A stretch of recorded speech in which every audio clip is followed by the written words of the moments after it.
वाहिगुरु जी का खालसा वाहिगुरु जी की फतेह। गुरु दसवें प्यारे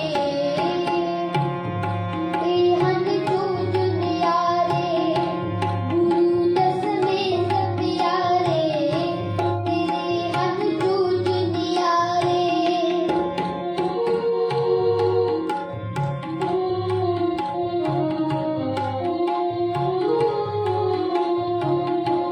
गुरु दसवें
ਦਰਬਾਰ ਵਾਹਿਲਾ ਦਰਬਾਰ ਦੋ ਚਮਕੌਰ ਚੁਬਾਰੇ ਦੁਨੀਆਂ ਵਿੱਚ ਖਿਲਾਰੇ ਦੋ ਚਮਕੌਰ ਚੁਬਾਰੇ ਦੁਨੀਆਂ ਵਿੱਚ ਖਿਲਾਰੇ ਬਾਜਾਂ ਵਾਲਿਆ ਤੇਰੀ ਸਾਨ ਨਿਰਾਲੀ ਗੁਰੂ ਦਸਵੇਂ ਸਪਿਆਰੇ ਤੇਰੇ ਹੱਥ ਜੂਝ ਨਿਆਰੇ ਗੁਰੂ ਦਸਵੇਂ ਸਪਿਆਰੇ ਤੇਰੇ ਹੱਥ ਜੂਝ ਨਿਆਰੇ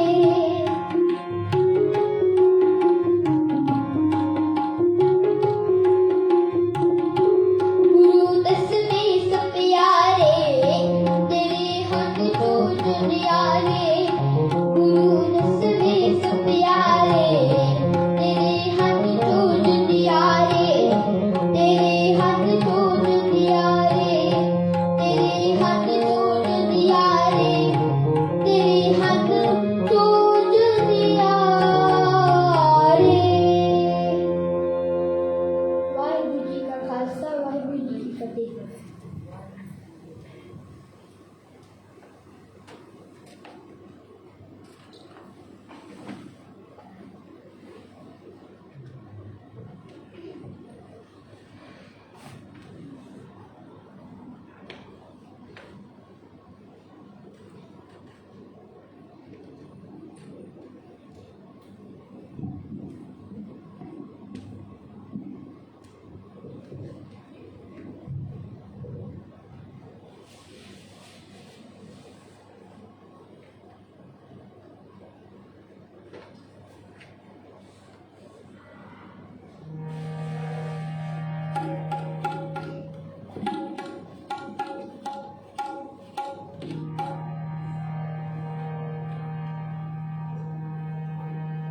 ਸ੍ਰੀ ਵਾਹਿਗੁਰੂ।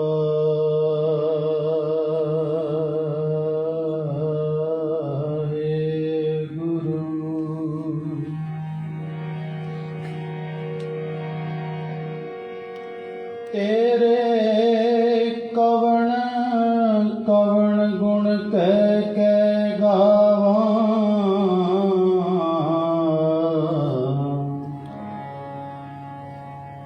ਤੂੰ ਸਾਹਿਬ ਗੁਣੀ ਨਿਦਾਨਾ ਤੁਮਰੀ ਮਹਿਮਾ ਵਰਨ ਨਾ ਸਕੂੰ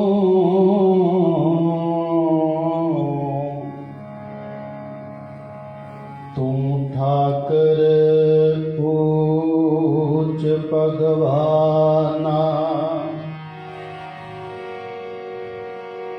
ਸੂਰਾ ਸੋ ਪਹਿਚਾਨੀਏ ਜੋ ਲਰੇ ਦੀਨ ਕੇ हेत पुरजा पुरजा कट मरे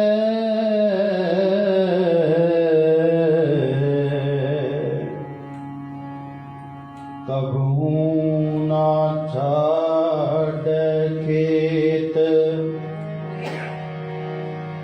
आनंद गुणी निधान गुरु गरीब निवाज गरीब निवाज।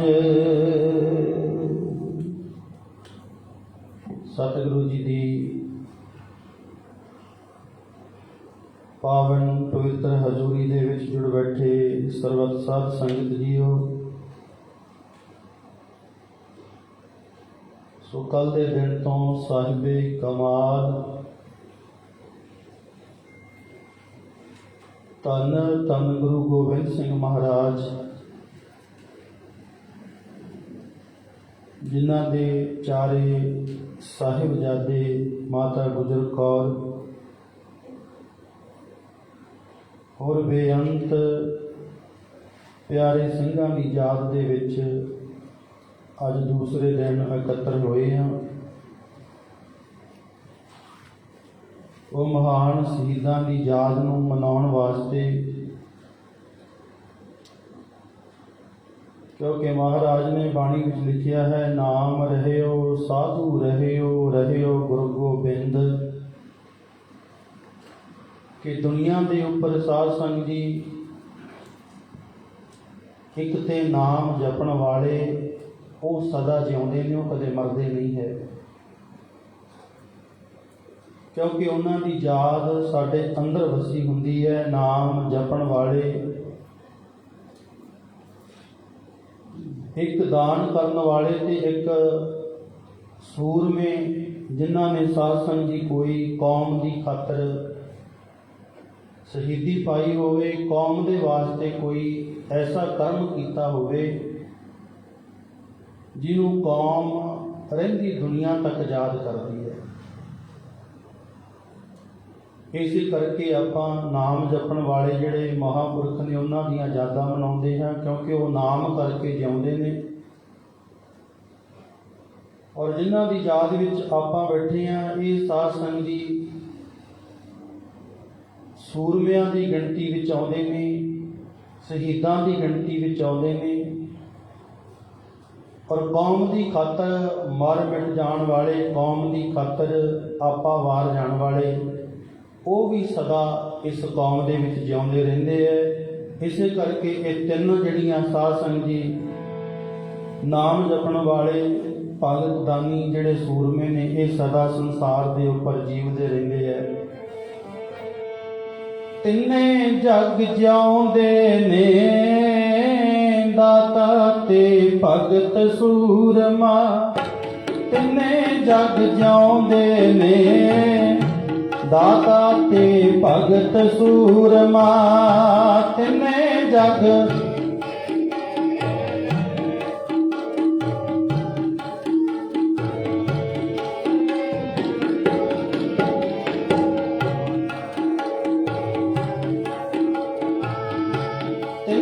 जग जिउंदे ने दाता ते भगत सूरमा, तिन्ने जग जिउंदे ने दाता ते भगत सूरमा, तिन्ने जग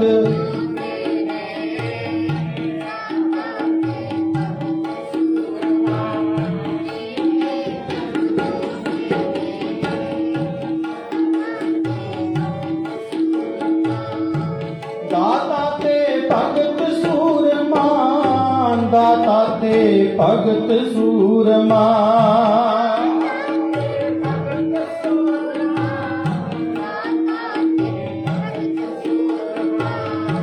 दाता ते भगत सूरमा, दाता ते भगत सूरमा,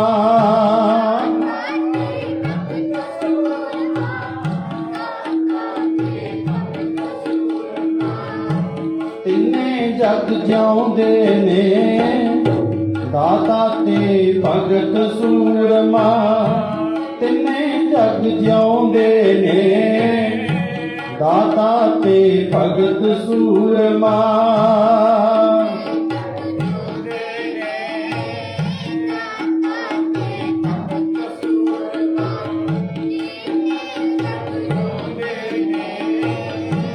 दाता ते भगत सूरमा।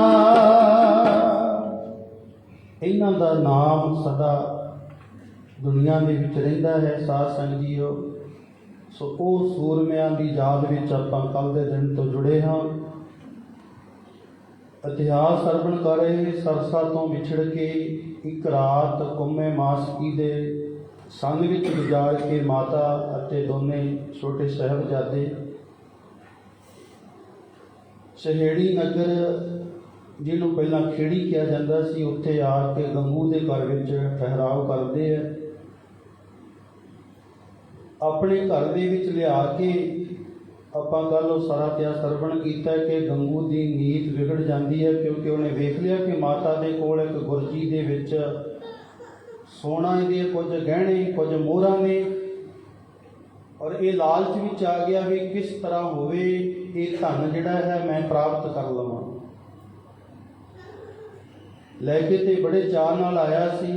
गंगू नाल रसोईया नीत सी माड़ी, कहंदा मता डर तूं ਗੱਲ ਸੁਣ ਲੈ ਮੇਰੀ। ਕਹਿੰਦਾ ਗੰਗੂ ਮਾਤਾ ਤੂੰ ਡਰ ਨਾ, ਮੇਰੇ ਨਾਲ ਘਰ ਚੱਲ। ਇੱਥੋਂ ਥੋੜੀ ਦੂਰ ਹੈ ਮੇਰਾ ਪਿੰਡ ਖੇੜੀ, ਉਹ ਘਰ ਜਾਣੋ ਆਪਣਾ ਕਰਾਂ ਟਹਿਲ ਬਥੇਰੀ। ਮਾਤਾ ਮੇਰੇ ਘਰ ਨੂੰ ਆਪਣਾ ਘਰ ਜਾਣ, ਆਪਣਾ ਘਰ ਸਮਝੀ, ਮੈਂ ਉੱਥੇ ਤੇਰੀ ਟਹਿਲ ਤੇਰੀ ਸੇਵਾ ਬਹੁਤ ਕਰਾਂਗਾ। ਜੋ ਪੁੱਜੇ ਮੈਂ ਕਰਾਂਗਾ, ਚੱਲ ਖਿਦਮਤ ਤੇਰੀ। ਮਾਤਾ ਤੁਰਪੀ ਨਾਲ ਜੋ ਕਿਸਮਤ ਨੇ ਕੀਰੀ। ਮਾਂ ਦੀਆਂ ਗੱਲਾਂ ਤੇ ਵਿਸ਼ਵਾਸ ਕਰਕੇ ਬੱਚਿਆਂ ਨੂੰ ਲੈ ਕੇ ਨਾਲ ਤੁਰ ਪਈ ਹੈ। ਉਹਦੇ ਘਰ ਹੈਗੀ ਹੈ ਸਾਧ ਸੰਗਤ ਜੀ। ਜਦੋਂ ਰਾਤ ਨੂੰ ਆਪਣੇ ਘਰ ਲੈ ਕੇ ਆਇਆ ਤੇ ਮਾਂ ਨੂੰ ਪਹਿਲਾਂ ਕਹਿੰਦਾ ਹੈ ਆਪਾਂ ਖਾਣੇ ਦੇ ਵਿੱਚ ਕੁਝ ਮਿਲਾ ਦਈਏ। ਮਾਂ ਝਟਕਾ ਪਾਉਂਦੀ ਹੈ ਕਿ ਪੁੱਤਰ ਗੰਗੂਆ ਤੂੰ ਇਸ ਗੁਰੂ ਦੇ ਘਰ ਰਹਿ ਕੇ ਨਮਕ ਖਾਧਾ ਹੈ, ਉੱਥੇ ਤੂੰ ਸੇਵਾ ਕੀਤੀ ਹੈ, ਕਮਾਈ ਕੀਤੀ ਹੈ, ਉੱਥੇ ਰਿਹਾ ਹੈ, ਇਹ ਬੱਚਿਆਂ ਨਾਲ ਤੂੰ ਖੇਡਦਾ ਰਿਹਾ, ਮਾਤਾ ਦੇ ਚਰਨਾਂ ਦੇ ਵਿੱਚ ਰਹਿ ਕੇ ਆਨੰਦ ਮਾਣਿਆ ਹੈ। ਅੱਜ ਉਸੇ ਮਾਤਾ ਨੂੰ ਤੂੰ ਖਤਮ ਕਰਨਾ ਚਾਹੁੰਦਾ ਹੈ, ਅੱਜ ਉਹਨਾਂ ਹੀ ਬੱਚਿਆਂ ਨੂੰ ਤੂੰ ਖਤਮ ਕਰਨਾ ਚਾਹੁੰਦਾ ਹੈ। ਤੇਰੀ ਨੀਤ ਮਾੜੀ ਹੈ, ਇਸ ਕਰਕੇ ਤੂੰ ਇਹ ਕੰਮ ਨਾ ਕਰ। ਪਰ ਸਾਧ ਸੰਗ ਆਪਣੇ ਮਨ ਦੇ ਵਿੱਚ ਤੇ ਕਿਉਂਕਿ ਧਾਰ ਲਿਆ ਹੈ, ਆਪਾਂ ਕੱਲ ਗੱਲ ਕੀਤੀ ਵੀ ਜਦੋਂ ਮਨ ਦੇ ਵਿੱਚ ਲੋਭ ਪੈ ਜਾਵੇ, ਇਹ ਬੈਠ ਜਾਵੇ ਤੇ ਉਹ ਬੰਦਾ ਕਿਸੇ ਵੀ ਹੱਦ ਤੱਕ ਗਿਰਨ ਲਈ ਤਿਆਰ ਹੋ ਜਾਂਦਾ ਹੈ।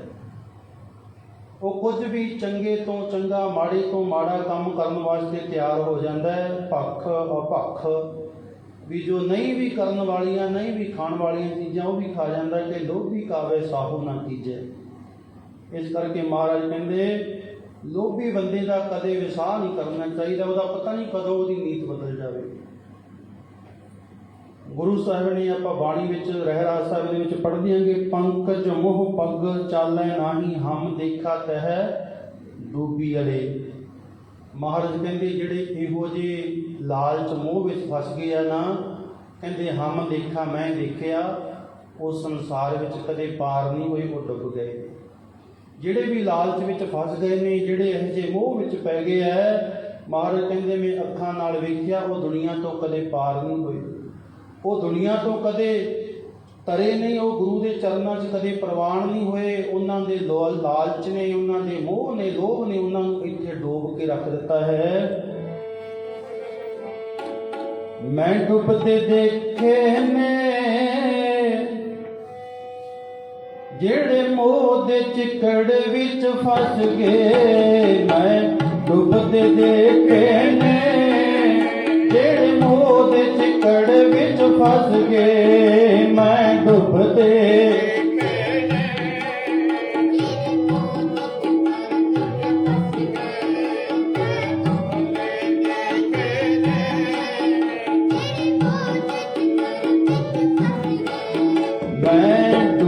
ਦੇਖੇ ਨੇ ਜਿਹੜੇ ਮੋਹ ਦੇ ਚਿੱਕੜ ਵਿੱਚ ਫਸ ਗਏ, ਮੈਂ ਡੁੱਬਦੇ ਦੇਖੇ ਨੇ ਜਿਹੜੇ ਮੋਹ ਦੇ ਚਿੱਕੜ ਵਿੱਚ ਫਸ ਗਏ, ਮੈਂ ਡੁੱਬਦੇ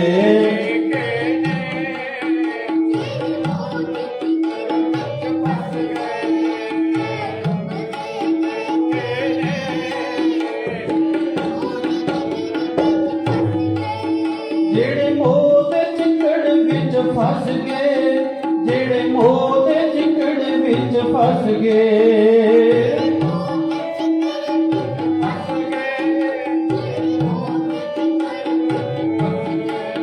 ਜਿਹੜੇ ਮੋਹ ਦੇ ਚਿੱਕੜ ਵਿੱਚ ਫਸ ਗਏ, ਜਿਹੜੇ ਮੋਹ ਦੇ ਚਿੱਕੜ ਵਿੱਚ ਫਸ ਗਏ,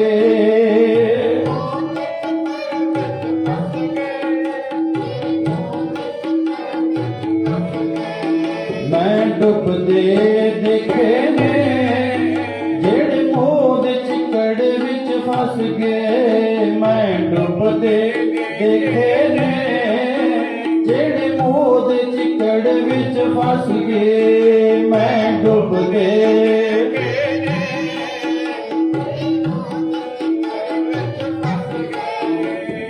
ਡੁੱਬਦੇ ਦੇਖੇ ਨੇ ਜਿਹੜੇ ਮੋਹ ਦੇ ਚਿੱਕੜ ਵਿੱਚ ਫਸ ਗਏ। ਪੰਕ ਜੋ ਮੋਹ, ਪੰਕ ਕਿਹਾ ਇੱਥੇ ਚਿੱਕੜ ਨੂੰ ਕਹਿੰਦੇ ਪੰਖ ਜੋ ਮੋਹ, ਕਹਿੰਦੇ ਮੋਹ ਦੇ ਪੰਖ ਭਾਵ ਚਿੱਕੜ ਵਿੱਚ ਜਿਹੜਾ ਬੰਦਾ ਫਸ ਜਾਂਦਾ ਹੈ ਨਾ, ਉਹ ਕਦੇ ਨਿਕਲਿਆ ਨਹੀਂ ਹੈ। ਹਮ ਦੇਖਾ ਤਹਿ ਡੂਬੀ ਹਲੇ, ਮਹਾਰਾਜ ਕਹਿੰਦੇ ਮੈਂ ਉਹ ਅਨੇਕਾਂ ਹੀ ਦੁਨੀਆ ਦੇ ਲੋਕ ਇਸ ਮੋਹ ਦੇ ਵਿੱਚ ਡੁੱਬਦੇ ਵੇਖੇ ਹੈ। ਰਾਜੇ ਮਹਾਰਾਜੇ ਅਨੇਕਾਂ ਇਹ ਸਾਧ ਸੰਗਤ, ਜਦੋਂ ਆਪਾਂ ਗੁਰੂ ਗੋਬਿੰਦ ਸਿੰਘ ਮਹਾਰਾਜ ਦੇ 10 ਸਵਈਏ ਜਿਹੜੇ ਅੰਮ੍ਰਿਤ ਵੇਲੇ ਬਾਣੀ ਵਿੱਚ ਆ, ਉਹਦੇ ਵਿੱਚ ਸਾਰਾ ਹੀ ਲਿਖਿਆ ਵੀ ਕਿੰਨੇ ਵੱਡੇ ਵੱਡੇ ਰਾਜੇ ਜਿਨ੍ਹਾਂ ਦੇ ਸਿਰਾਂ ਦੇ ਉੱਪਰ ਸਤਰ ਝੁਲਦੇ ਨੇ, ਜਿਨ੍ਹਾਂ ਦੇ ਦਰ ਦੇ ਉੱਪਰ ਹਾਥੀ ਘੋੜੇ ਬੰਨੇ ਨੇ, ਹਜ਼ਾਰਾਂ ਦੀਆਂ ਫੌਜਾਂ ਵਾਲੇ ਨੇ, ਏਕ ਰੱਤੀ ਬਿਨ ਏਕ ਰੱਤੀ ਕੇ। ਅਖੀਰ ਉੱਥੇ ਗੱਲ ਮੁਕਾਉਂਦੇ ਆ, ਇੱਕ ਰੱਤੀ ਭਾਵ ਜਿਨ੍ਹਾਂ ਦਾ ਗੁਰੂ ਨਾਲ ਪਿਆਰ ਨਹੀਂ ਹੈ ਨਾ, ਕਹਿੰਦੇ ਉਹ ਗੁਰੂ ਦੇ ਪਿਆਰ ਤੋਂ ਬਿਨਾਂ ਇੱਕ ਰੱਤੀ ਦੇ ਵੀ ਨਹੀਂ ਰਹੇ, ਭਾਵ ਭੋਰਾ ਵੀ ਉਹਨਾਂ ਦੀ ਕਦਰ ਨਹੀਂ ਪਈ, ਐਡਾ ਕੁਝ ਹੁੰਦਿਆਂ ਹੋਇਆਂ ਵੀ। ਇਸੇ ਕਰਕੇ ਬਾਰ-ਬਾਰ ਮਾਤਾ ਗੰਗੂ ਨੂੰ ਸਮਝਾਉਂਦੀ ਹੈ ਕਿ ਗੰਗੂਆ, ਤੇਰਾ ਇਹ ਕੰਮ ਚੰਗਾ ਨਹੀਂ ਹੈ। ਸਾਧ ਸੰਗਤ ਇੱਕ ਵਾਰੀ ਤੇ ਮਾਂ ਦੇ ਕਹੇ ਤੇ ਚੁੱਪ ਹੋ ਜਾਂਦਾ ਹੈ, ਮਾਂ ਦੇ ਕਹਿਣ ਦੇ ਉੱਪਰ ਚਲਾ ਮਾਤਾ ਨੂੰ ਸਵਾ ਦਿੰਦਾ ਹੈ, ਖਾਣਾ ਖਵਾਉਂਦਾ ਹੈ, ਪਰ ਇਸ ਆਸ ਤੇ ਬੈਠਾ ਹੈ ਕਿ ਜਦੋਂ ਮਾਤਾ ਸੌਵੇਗੀ, ਜਦੋਂ ਇਹ ਬੱਚੇ ਸੌਣਗੇ ਤੇ ਇਹਨਾਂ ਦੇ ਸੁੱਤਿਆਂ ਪਿਆਂ ਤੋਂ ਮੈਂ ਜਿਹੜੀ ਗੁਰਜੀ ਹੈ, ਉਹ ਮਾਇਆ ਵਾਲੀ ਥੈਲੀ ਹੈ, ਮੈਂ ਉਹ ਚੱਕ ਲਵਾਂਗਾ। ਤੇ ਕਵੀ ਲਿਖਦਾ ਹੈ, ਨੂਹਾਂ ਪੁੱਤਰ ਜਿਸ ਦਾ ਪਰਿਵਾਰ ਪਿਆਰਾ, ਵਿਛੜ ਗਿਆ ਸੀ ਇੱਕਦਮ ਨਾ ਕੋਈ ਸਹਾਰਾ। ਕਹਿੰਦੇ ਜਿਹੜੀ ਮਾਂ ਜਿਹਦਾ ਸਾਰਾ ਪਰਿਵਾਰ ਵਿਛੜ ਗਿਆ ਹੋਵੇ, ਨੂਹਾਂ ਦਾ ਪਤਾ ਨਾ ਹੋਵੇ, ਲਾਲ ਗੋਬਿੰਦ ਉਹਦਾ ਪਤਾ ਨਾ ਹੋਵੇ, ਵੱਡੇ ਪੁੱਤਰਿਆਂ ਦਾ ਪਤਾ ਨਾ ਹੋਵੇ, ਕਹਿੰਦੇ ਕੱਲੀ ਰਹਿ ਗਈ ਹੋਵੇ ਨਿੱਕੇ ਬੱਚਿਆਂ ਦੇ ਨਾਲ। ਸਾਸ ਇੱਕ ਪਾਸੇ ਤੇ ਬਜ਼ੁਰਗ ਮਾਂ ਹਾਂ ਜਿਹਦੀ 80 ਸਾਲ ਦੀ ਉਮਰ ਹੈ, ਦੂਸਰੇ ਪਾਸੇ 7 ਤੇ 9 ਸਾਲ ਦੀ, ਉਹ ਬਿਲਕੁਲ ਨਿਆਣੇ ਨੇ, ਬੱਚੇ ਹੈ।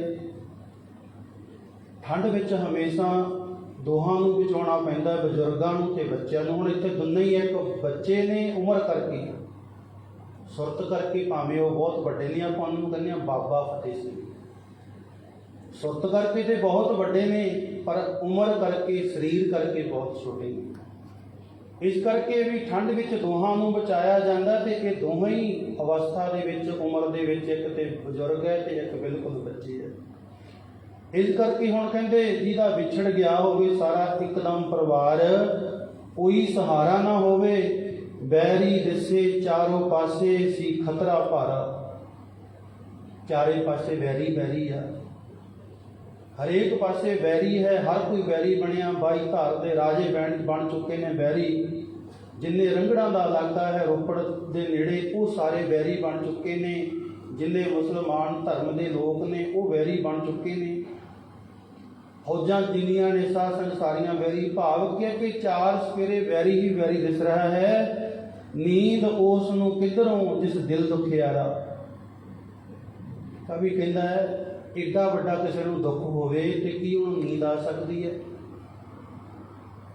ਉਹ ਵੀ ਮਾਂ ਹੋਵੇ, ਬਜ਼ੁਰਗ ਜਿਹਨੇ ਸਾਰਾ ਕੁਝ ਆਪਣੇ ਅੱਖੀਂ ਹੱਸਦਾ ਖੇਡਦਾ ਪਰਿਵਾਰ ਵਿਛੜਿਆ ਹੋਵੇ, ਸਾਰੇ ਪੁੱਤਰ ਨੂੰਹਾਂ ਪੁੱਤ ਪੋਤਰੇ ਵਿਛੜੇ ਹੋਣ, ਤੇ ਗੰਗੂ ਸੋਚਦਾ ਵੀ ਮਾਂ ਸੌਵੇਗੀ। ਪਰ ਕਵੀ ਕਹਿੰਦਾ ਵੀ ਦੱਸੋ ਇਹੋ ਜਿਹੇ ਹਾਲਾਤ ਹੋਣ ਤੇ ਕੀ ਮਾਂ ਨੂੰ ਨੀਂਦ ਆ ਸਕਦੀ ਹੈ? ਕਿਸੇ ਦਾ ਪੁੱਤਰ ਬੱਚਾ ਬਿਮਾਰ ਹੋਵੇ ਤੇ ਮਾਂ ਸਾਰੀ ਰਾਤ ਨਹੀਂ ਸੌਂਦੀ ਹੈ। ਉਹ ਸਾਰੀ ਰਾਤ ਉਹਨੂੰ ਵੇਖਦੀ ਹੈ ਵੀ ਬਿਮਾਰ ਆ, ਇਹ ਕਿਵੇਂ ਹੈ, ਉਹਨੂੰ ਵਾਰ-ਵਾਰ ਚੈੱਕ ਕਰਦੀ ਹੈ। ਪਰ ਜਿਹਦਾ ਸਾਰਾ ਪਰਿਵਾਰ ਵਿਛੜੀ ਗਿਆ ਹੋਵੇ, ਪਤਾ ਹੀ ਕੋਈ ਨਾ ਹੋਵੇ ਹੈ ਕਿੱਥੇ ਨੇ, ਤੇ ਗੰਗੂ ਸੋਚਦਾ ਉਹ ਸੌਵੇਗੀ। ਕਵੀ ਕਹਿੰਦਾ ਹੈ, ਨੀਂਦ ਉਸ ਨੂੰ ਕਿੱਧਰੋਂ ਜਿਸ ਦਿਲ ਦੁਖਿਆਰਾ। ਜਿਹਦਾ ਦਿਲ ਇੰਨਾ ਦੁਖੀ ਹੋਵੇ ਤੇ ਉਹਨੂੰ ਨੀਂਦ ਕਿੱਥੋਂ ਆਵੇਗੀ?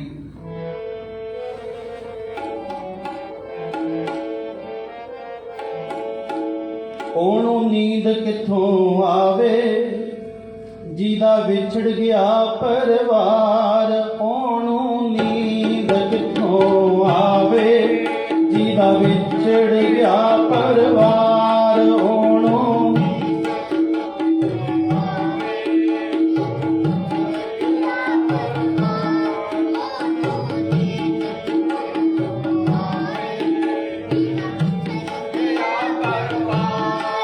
ਉਹਨੂੰ ਨੀਂਦ ਕਿੱਥੋਂ ਆਵੇ ਜਿਹਦਾ ਵਿਛੜ ਗਿਆ ਪਰਿਵਾਰ ਉਹਨੂੰ ਨੀਂਦ ਕਿੱਥੋਂ ਆਵੇ।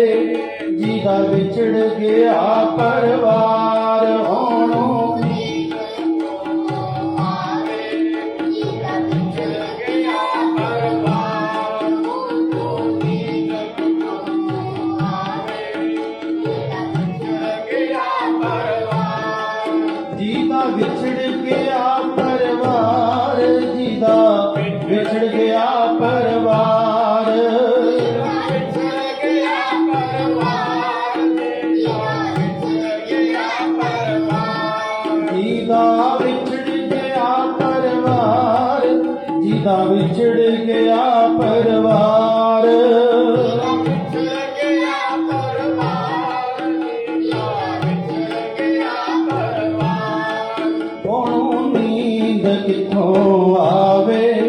ਜਿਹਦਾ ਵਿਛੜ ਗਿਆ ਪਰਿਵਾਰ ਉਹਨੂੰ ਨੀਂਦ ਕਿੱਥੋਂ ਆਵੇ। ਜਿਹਦਾ ਵਿਛੜ ਗਿਆ ਪਰਿਵਾਰ ਉਹਨੂੰ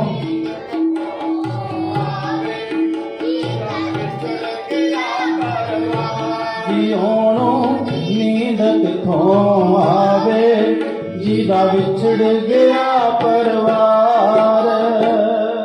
ਕਵੀ ਕਹਿੰਦਾ ਉਹਨੂੰ ਨੀਂਦ ਕਿੱਥੋਂ ਆਵੇ। ਜਿਹਦਾ ਪਰਿਵਾਰ ਵਿਛੜ ਗਿਆ ਹੋਵੇ ਉਹਨੂੰ ਕਿਵੇਂ ਨੀਂਦ ਆ ਸਕਦੀ ਹੈ। ਕਹਿੰਦੇ ਸਾਹਿਬਜ਼ਾਦੇ ਤੇ ਮਾਤਾ ਇੱਕ ਮੰਜੇ ਦੇ ਉੱਪਰ ਪਏ ਨੇ।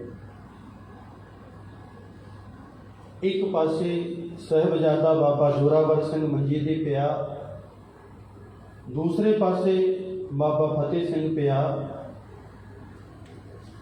ਦਾਦੀ ਮਾਂ ਦੋਹਾਂ ਦੇ ਵਿਚਾਲੇ ਪਈ ਹੈ। ਮੁੱਖ ਉੱਪਰ ਨੂੰ ਸਤਵਲਕ ਕੀਤਾ ਹੋਇਆ ਤੇ ਸਾਹਿਬਜ਼ਾਦੇ ਨਾ ਮਾਂ ਦੇ ਆਲੇ ਦੁਆਲੇ ਪਏ ਆ, ਆਪਸ ਵਿੱਚ ਗੱਲਾਂ ਕਰੀ ਜਾਂਦੇ ਆ। दादी से बोले अपने सिपाही किधर गए।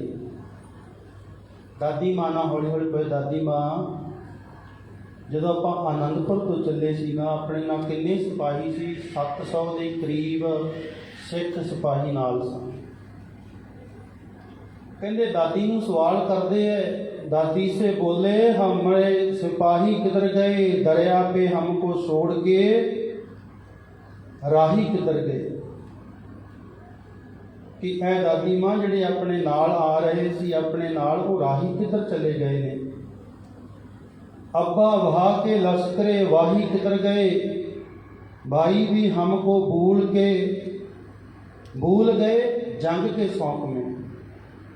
दादी माँ साडा पिता वो भी नहीं आया कित्थे चला गया ਆਪਾਂ ਨੂੰ 2 दिन हो गए साडा पिता गुरु गोबिंद सिंह वो भी सानू मिलन नहीं आया। फिर कहते भाई साडे जेडे वीर सी वड्डा वीर अजीत सिंह अते जुझार सिंह दादी माँ साडे बड़े भरावां नूं भी सौंक दा इन्ना सौंक हो गया कि सानू भुल ही गए 2 दिन हो गए अज तक मुड़ के नहीं आए। क्योंकि बाबा अजीत सिंह पहला भी कई जंगां दे विच गया कोई 1 दिन दे विच 2 दिन दे विच जंग जित के वापस आ जाते सी।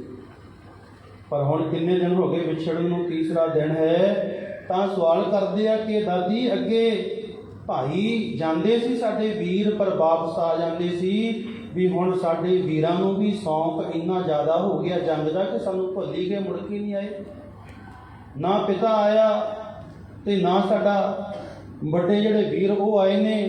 जब रण जीत कर अजीत तशरीफ लाएंगे अब्बा के साथ जिस घड़ी जुझार आएंगे।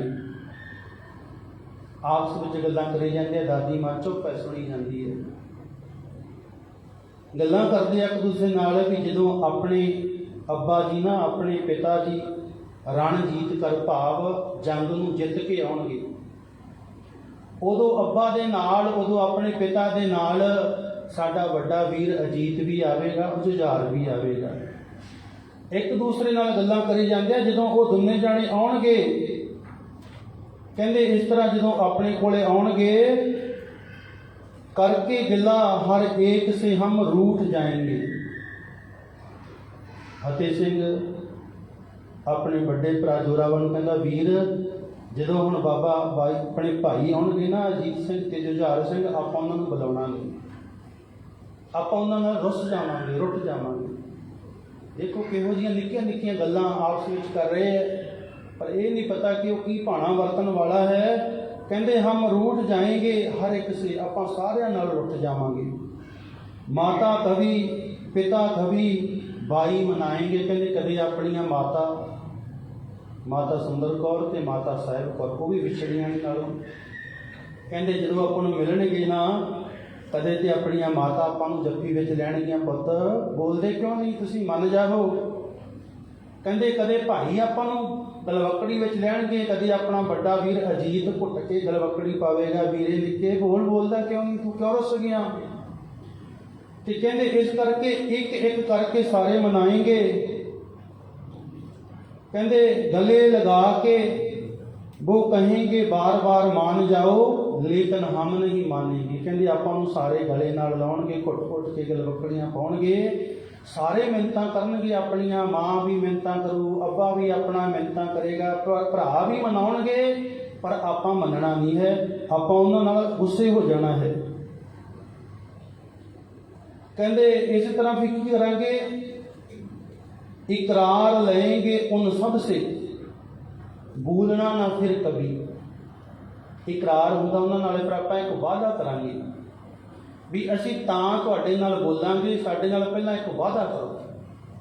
ਮਾਂ ਨੂੰ ਵੀ ਕਹਾਂਗੇ, ਮਾਂ ਸਾਡੇ ਨਾਲ ਵਾਅਦਾ ਕਰ।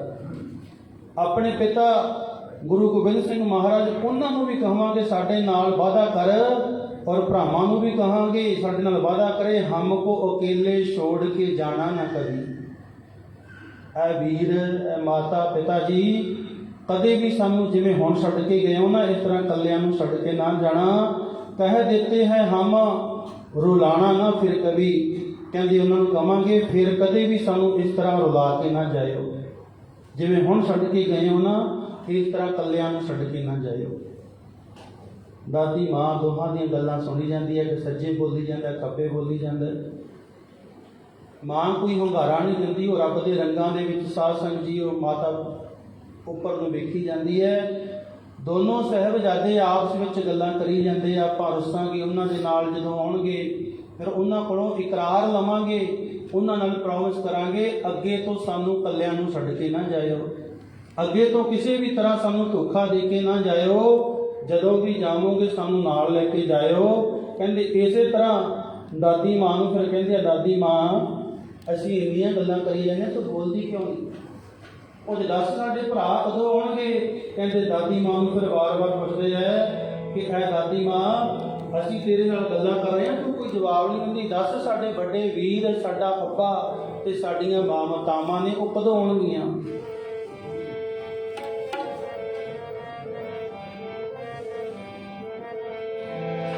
ਸਾਨੂੰ ਦੱਸ ਦੇ ਦਾਦੀ ਮਾਂ ਕਦੋਂ ਵਿਛੜੇ ਮਿਲਣਗੇ ਵੀਰੇ। ਸਾਨੂੰ ਦੱਸ ਦੇ ਦਾਦੀ ਮਾਂ ਕਦੋਂ ਵਿਛੜੇ ਮਿਲਣਗੇ ਵੀਰੇ। ਸਾਨੂੰ ਦੱਸ ਦੇ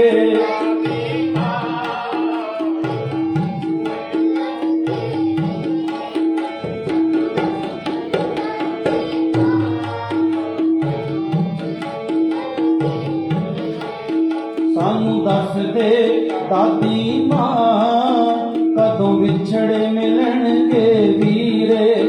ਸਾਨੂੰ ਦੱਸ ਦੇ ਦਾਦੀ ਮਾਂ ਕਦੋਂ ਵਿਛੜੇ ਮਿਲਣਗੇ ਵੀਰੇ। ਸਾਨੂੰ ਦੱਸ ਦੇ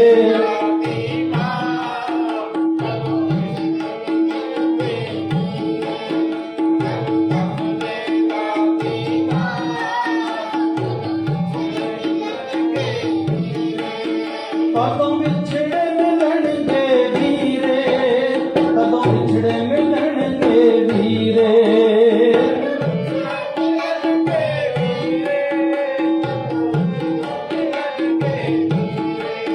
ਕਦੋਂ ਵਿਛੜੇ ਮਿਲਣਗੇ ਵੀਰੇ, ਕਦੋਂ ਵਿਛੜੇ ਮਿਲਣਗੇ ਵੀਰੇ।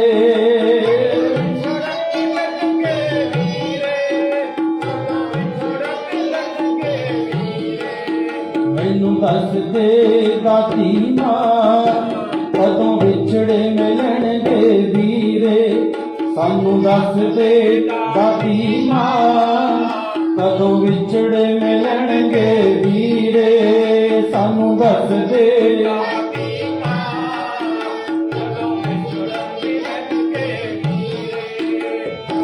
ਦੱਸ ਦੇ ਦਾਦੀ ਮਾਂ, ਕਦੋਂ ਵਿਛੜੇ ਮਿਲਣਗੇ ਵੀਰੇ। ਕਹਿੰਦੇ ਇਸ ਤਰ੍ਹਾਂ ਕਹਿੰਦੇ ਦਾਦੀ ਮਾਂ ਦੱਸਦੇ ਦੇ ਸਾਡੇ ਭਰਾ ਸਾਡੇ ਵੀਰ ਉਹ ਕਦੋਂ ਸਾਨੂੰ ਆ ਕੇ ਮਿਲਣਗੇ। ਕਹਿੰਦੇ ਮਾਤਾ ਨੇ ਉਹਨਾਂ ਦੀਆਂ ਗੱਲਾਂ ਸੁਣੀਆਂ ਤੇ ਸੁਣ ਕੇ ਕਹਿੰਦੀ ਹੈ ਵੇ ਪੁੱਤਰਿਓ ਸੌ ਜੋ, ਰਾਤ ਬਹੁਤ ਹੋ ਗਈ ਹੈ। ਕਿਉਂਕਿ ਮਾਂ ਨੂੰ ਪਤਾ ਹੈ, ਪਤਾ ਨਹੀਂ ਇਹ ਸਮਾਂ ਇਹੋ ਜਿਹਾ ਹੈ, ਪਤਾ ਨਹੀਂ ਉਹਨਾਂ ਦਾ ਮਿਲਾਪ ਹੋਵੇ ਜਾਂ ਨਾ ਹੋਵੇ। ਕਹਿੰਦੀ ਹੈ ਪੁੱਤਰਿਓ ਸੌ ਜਾਵੋ, ਹੁਣ ਆਪਾਂ ਸਵੇਰੇ ਗੱਲ ਕਰਾਂਗੇ। ਦੋਹੇ ਸਾਹਿਬਜ਼ਾਦੇ ਸਾਧ ਸੰਗਤ ਸੌ ਜਾਂਦੇ ਹੈ। ਮਾਤਾ ਨੂੰ ਹੁਣ ਨੀਂਦ ਤੇ ਨਹੀਂ ਆਈ, ਪਰ ਅੱਖਾਂ ਬੰਦ ਕੀਤੀਆਂ ਹੋਈਆਂ ਨੇ। ਉਸੇ ਤਰ੍ਹਾਂ ਉੱਪਰ ਗਰਮ ਕੱਪੜੇ ਰਜਾਈਆਂ ਲਈਆਂ ਨੇ, ਪੈ ਗਈ ਹੈ। ਗੰਗੂ ਨੇ ਵੇਖਿਆ ਹੌਲੀ ਦੇਣੀ ਵੀ ਬੱਚੇ ਵੀ ਸੌਂ ਗਏ ਹੈ, ਮਾਤਾ ਵੀ ਸੌਂ ਗਈ ਹੈ। ਹੌਲੀ ਦੇਣੇ ਸਾਧ ਸੰਗਤ ਜੀ ਉਹ ਕਮਰੇ ਦੇ ਵਿੱਚ ਵੜਦਾ ਹੈ ਜਿੱਥੇ ਮਾਤਾ ਸੁੱਤੀ ਪਈ ਹੈ। ਉਹਨੇ ਆਪਣੇ ਸਿਰਹਾਣੇ ਮੰਜੇ ਦੇ ਹੇਠ ਆਪਣਾ ਇੱਕ ਜਿਹੜਾ ਥੋੜ੍ਹਾ ਜਿਹਾ ਸਮਾਨ ਰੱਖਿਆ ਹੋਇਆ ਹੈ, ਜਿਹਦੇ ਵਿੱਚ ਇੱਕ ਸੂਟ ਬੱਚਿਆਂ ਦਾ ਨਾਲ ਪਾਇਆ ਹੋਇਆ। ਉਹ ਫਿਰ ਬਾਅਦ ਜਦੋਂ ਸ਼ਹੀਦ ਹੁੰਦੇ ਆ ਉਦੋਂ ਪਾਉਂਦੇ ਆ। ਉਹ ਨਾਲ ਪਾਇਆ ਇੱਕ ਗਠੜੀ ਬੰਨੀ ਹੋਈ ਆ, ਉਹਦੇ ਵਿੱਚ ਹੀ ਉਹ ਮੋਹਰਾਂ ਵਾਲੀ ਗੁਰਜੀ ਜਿਹੜੀ ਹੈ ਥੈਲੀ ਉਹ ਪਈ ਹੈ। ਗੰਗੂ ਕਹਿੰਦੇ ਹੌਲੀ ਹੌਲੀ ਦੱਬਵੇਂ ਪੈਰੀ ਹੁੰਦਾ ਹੈ, ਪੈਰ ਦੱਬ ਕੇ ਤੁਰਦਾ ਹੈ ਕਿ ਪਤਾ ਨਾ ਲੱਗ ਜਾਵੇ ਮਾਂ ਉੱਠ ਨਾ ਖੜੇ। ਹੌਲੀ ਦੇਣੇ ਆਉਂਦਾ ਆ ਕੇ ਉਹ ਮਾਇਆ ਵਾਲੀ ਗੁਰਜੀ ਜਿਹੜੀ ਹੈ ਚੁੱਕ ਕੇ ਲੈ ਜਾਂਦਾ। ਉਹ ਸਾਧ ਸੰਗਤ ਜੀ ਕਥਾ ਗੁਰ ਸੁਤਨ ਕੀ ਉਹਦੇ ਵਿੱਚ ਲਿਖਿਆ ਹੋਇਆ, ਕਹਿੰਦੇ ਭਾਈ ਰੈਣ ਖੁਰਜੀ ਤਨ ਲੀਨੀ, ਜਾ ਕਰ ਚੋਏ ਮੈਂ ਗੱਡ ਦੇਣੀ। ਚੋਆ ਕਹਿੰਦੇ ਆ ਇੱਕ ਜਿਹਦੇ ਵਿੱਚ ਪਾਣੀ ਵਗਦਾ ਹੁੰਦਾ, ਨਾਲਾ। ਪੁਰਾਣੇ ਸਮਿਆਂ ਵਿੱਚ ਨਾਲੇ ਹੁੰਦੇ ਸੀ ਪਿੰਡਾਂ ਦੇ ਨਾਲ ਵਗਦੇ, ਉਹ ਜਦੋਂ ਮੀਂਹ ਦਾ ਪਾਣੀ ਇਕੱਠਾ ਹੋ ਕੇ ਉਹ ਨਾਲਿਆਂ 'ਚ ਵਗਦਾ ਹੁੰਦਾ ਸੀ। ਕਹਿੰਦੇ ਘਰ ਦੇ ਨੇੜੇ ਹੀ ਉਹਦੇ ਨਾਲਾ ਵਗਦਾ ਸੀ। ਘਰੇ ਤਾਂ ਰੱਖੀ ਨਾ, ਡਰਦੇ ਨੇ ਵੀ ਜਿਵੇਂ ਘਰ ਵਿੱਚ ਰੱਖਾਂਗਾ, ਘਰ ਦੇ ਵਿੱਚ ਕੋਈ ਤਲਾਸ਼ੀ ਹੋਈ, ਫਰੋਲਾ ਗਿਆ, ਕਾਰਨ ਇੱਦਾਂ ਸੀ ਉਹ ਤਾਂ ਵੱਡਾ ਨਹੀਂ ਵੀ ਉਹ ਲੱਭ ਨਾ ਜਾਵੇ, ਮੇਰੀ ਚੋਰੀ ਫੜੀ ਜਾਵੇ। ਕਹਿੰਦੇ ਇਸ ਤਰ੍ਹਾਂ ਰਾਤ ਨੂੰ ਉਹ ਚੁੱਕਦਾ ਹੈ ਭਈ ਰੈਣ ਖੁਰਜੀ ਤਨ ਲੀਨੀ, ਜਦੋਂ ਰੈਣ ਪੈ ਗਈ, ਰਾਤ ਪੈ ਗਈ, ਜਾ ਕਰ ਚੋਏ ਮੈਂ ਗੱਡ ਦੀਨੀ, ਜਾ ਕੇ ਉਹ ਚੋਏ ਦੇ ਵਿੱਚ ਦੱਬ ਦਿੱਤੀ ਹੈ। ਤੇ ਸਾਧ ਸੰਗਤ ਉੱਥੇ ਦੱਬ ਕੇ ਫਿਰ ਆਪਣੇ ਘਰ ਵਿੱਚ ਆ ਗਿਆ। ਜਦੋਂ ਦਿਨ ਚੜ੍ਹਦਾ ਹੈ, ਅੰਮ੍ਰਿਤ ਵੇਲਾ ਆਉਂਦਾ ਹੈ, ਮਾਂ ਉੱਠਦੀ ਹੈ, ਆਪ ਪੋਤਰਿਆਂ ਨੂੰ ਉਠਾਉਂਦੀ ਹੈ, ਪੁੱਤਰੋ ਬੱਚਿਓ ਉੱਠੋ, ਮੂੰਹ ਹੱਥ ਧੋ ਕੇ ਆਓ, ਰੱਬ ਦੀ ਸਿਫਤ ਸਲਾਹ ਦੇ ਵਿੱਚ ਜੁੜੀਏ, ਆਓ ਉਹਦੀ ਕੋਈ ਗੁਰਬਾਣੀ ਪੜ੍ਹੀਏ। ਕਹਿੰਦੇ ਉਠਾਉਂਦੀ ਹੈ। ਅਚਾਨਕ ਆਪਣੇ ਜਦੋਂ ਉਹ ਗਠੜੀ ਵੱਲ ਵੇਖਦੀ ਹੈ, ਉਹਦੇ ਵਿੱਚ ਹੱਥ ਮਾਰਦੀ ਹੈ, ਵੇਖਿਆ ਤੇ ਉਹਦੇ ਵਿੱਚੋਂ ਉਹ ਜਿਹੜੀ ਮਾਇਆ ਵਾਲੀ ਮੋਹਰਾਂ ਵਾਲੀ ਗੁਰਜੀ ਇੱਕ ਗਠੜੀ ਸੀ ਉਹ ਵਿੱਚ ਹੈ ਨਹੀਂ ਹੈ। ਸਾਧ ਸੰਗਤ ਜੀ ਮਾਤਾ ਨੇ ਗੰਗੂ ਨੂੰ ਆਵਾਜ਼ ਮਾਰੀ ਹੈ ਵੀ ਗੰਗੂ ਪੁੱਤਰ ਮੇਰੇ ਕੋਲ ਆ। ਗੰਗੂ ਕਹਿੰਦੇ ਆਇਆ ਹੈ। ਤੇ ਜਦੋਂ ਆਇਆ ਤੇ ਮਾਤਾ ਕਹਿਣ ਲੱਗੀ ਗੰਗੂ ਪੁੱਤਰ ਮੇਰੇ ਨਾ ਆ ਝੋਲੇ ਦੇ ਵਿੱਚ ਇਹਦੇ ਵਿੱਚ ਇੱਕ ਮੋਹਰਾਂ ਦੀ ਥੈਲੀ ਪਈ ਸੀ, ਉਹ ਰਾਤ ਮੈਂ ਇੱਥੇ ਰੱਖੀ ਹੈ ਪਰ ਹੁਣ ਉਹਦੇ ਵਿੱਚ ਨਹੀਂ ਹੈ। ਬੜੇ ਪਿਆਰ ਨਾਲ ਮਾਂ ਸਮਝਾਉਂਦੀ ਹੈ ਵੀ ਜੇ ਕਿਤੇ ਤੂੰ ਸਾਂਭ ਕੇ ਵੀ ਰੱਖੀ ਹੈ ਤੂੰ ਪੁੱਤ ਸਾਂਭ ਕੇ ਰੱਖ, ਕੋਈ ਗੱਲ ਨਹੀਂ, ਸਾਡੇ ਕੋਲੋਂ ਤੇ ਕੋਈ ਚੋਰ ਚਪੱਕਾ ਖੋਹ ਕੇ ਨਾ ਲੈ ਜਾਵੇ। ਜਦੋਂ ਸਾਧ ਸੰਗਤ ਇੰਨੀ ਗੱਲ ਸੁਣਦਾ ਹੈ ਤੇ ਇਤਿਹਾਸ ਲਿਖਦਾ ਹੈ, ਕਹਿੰਦੇ ਸੁਣ ਕੇ ਪਾਪੀ ਬੋਲਿਆ ਉਹ ਨੱਕ ਚੜਾਵੇ। ਕਹਿੰਦੇ ਸੁਣਦੇ ਸਾਰ ਨੱਕ ਚੜਾ ਕੇ ਬੋਲਦਾ ਹੈ, ਸੁਣ ਕੇ ਪਾਪੀ ਬੋਲਿਆ ਉਹ ਨੱਕ ਚੜਾਵੇ, ਗਠੜੀ ਮੈਂ ਕਿਉਂ ਚੁੱਕਣੀ ਸੀ, ਕੜਕ ਸੁਣਾਵੇ। ਉੱਚੀ ਉੱਚੀ ਬੋਲਦਾ, ਮਾਂ ਤੂੰ ਮੈਨੂੰ ਚੋਰ ਸਮਝਦੀ ਹੈ, ਮੈਂ ਕੋਈ ਚੋਰ ਹਾਂ, ਮੈਂ ਤੇਰੀ ਚੁੱਕਣੀ। ਕਹਿੰਦੇ ਅੱਗਿਓਂ ਜ਼ੋਰ ਨਾਲ ਬੋਲਦਾ ਹੈ ਕਿਉਂਕਿ ਜ਼ਿਆਦਾ ਜਿਹੜਾ ਪਾਪੀ ਹੁੰਦਾ ਨਾ, ਜਿਹਦੇ ਅੰਦਰ ਹੋਵੇ ਕੋਈ ਗਲਤੀ, ਉਹ ਫਿਰ ਗੱਲਾਂ ਬਾਤਾਂ ਨਾਲ ਦੂਸਰੇ ਤੇ ਰੋਹ ਪਾਉਣਾ ਚਾਹੁੰਦਾ ਹੁੰਦਾ ਵੀ ਸ਼ਾਇਦ ਮੈਂ ਉੱਚੀ ਬੋਲਾਂਗਾ, ਰੌਲਾ ਪਾਵਾਂਗਾ, ਲੋਕ ਕਹਿਣਗੇ ਵੀ ਇਹ ਸੱਚਾ ਜ਼ਿਆਦਾ ਰੌਲਾ ਪਾਉਂਦਾ। ਤੇ ਇਸ ਕਰਕੇ ਕਹਿੰਦੇ ਰੌਲਾ ਪਾਉਂਦਾ ਹੈ ਤੇ ਅੰਦਰ ਖੋਟ, ਪਰ ਆਪਣੇ ਰੌਲੇ ਦੇ ਨਾਲ ਮਾਂ ਨੂੰ ਦਬਾਉਣਾ ਚਾਹੁੰਦਾ ਹੈ। ਚੁੱਕ ਕੇ ਲੈ ਹੋਵੇ ਗਿਆ ਚੋਰ ਅਲਾਵੇ। ਕਹਿਣ ਲੱਗਿਆ ਮਾਤਾ ਕੋਈ ਚੋਰ ਚੁੱਕ ਕੇ ਲੈ ਗਿਆ ਹੋਵੇਗਾ, ਮੈਂ ਤੇਰੀ ਥੋੜ੍ਹੀ ਚੋਰੀ ਕਰਨੀ ਸੀ। ਮਾਤਾ ਕਹਿੰਦੀ ਗੰਗੂਆ ਕੌਣ ਅੰਦਰ ਆਵੇ। ਲਾਲ ਕਹਿੰਦੀ ਗੰਗੂ ਪੁੱਤਰ ਸਾਡੇ ਕਮਰੇ ਦਾ ਬਾਰ ਉਹ ਵੀ ਬੰਦ ਹੈ, ਗਾਹਾਂ ਤੇਰਾ ਮੇਨ ਜਿਹੜਾ ਗੇਟ ਦਰਵਾਜ਼ਾ ਹੈ ਉਹ ਵੀ ਬੰਦ ਹੈ। ਕਹਿੰਦੇ ਬੂਹੇ ਬੱਚੇ ਰਹਿ ਗਏ, ਕੋਈ ਕਿਵੇਂ ਲਿਜਾਵੇ ਪੁੱਤਰਾ, ਸਾਰੇ ਤੇ ਬੂਹੇ ਬੰਦ ਹੋਏ ਪਏ ਆ, ਕੋਈ ਕਿਵੇਂ ਲਿਜਾ ਸਕਦਾ। ਕੋਈ ਚੋਰ ਆਵੇਗਾ ਬੂਹੇ ਨੂੰ ਭੰਨੇਗਾ, ਕੋਈ ਬਾਰੀ ਕੋਈ ਹੋਰ ਭੰਨੇਗਾ ਤਾਂ ਅੰਦਰ ਵੜੇਗਾ।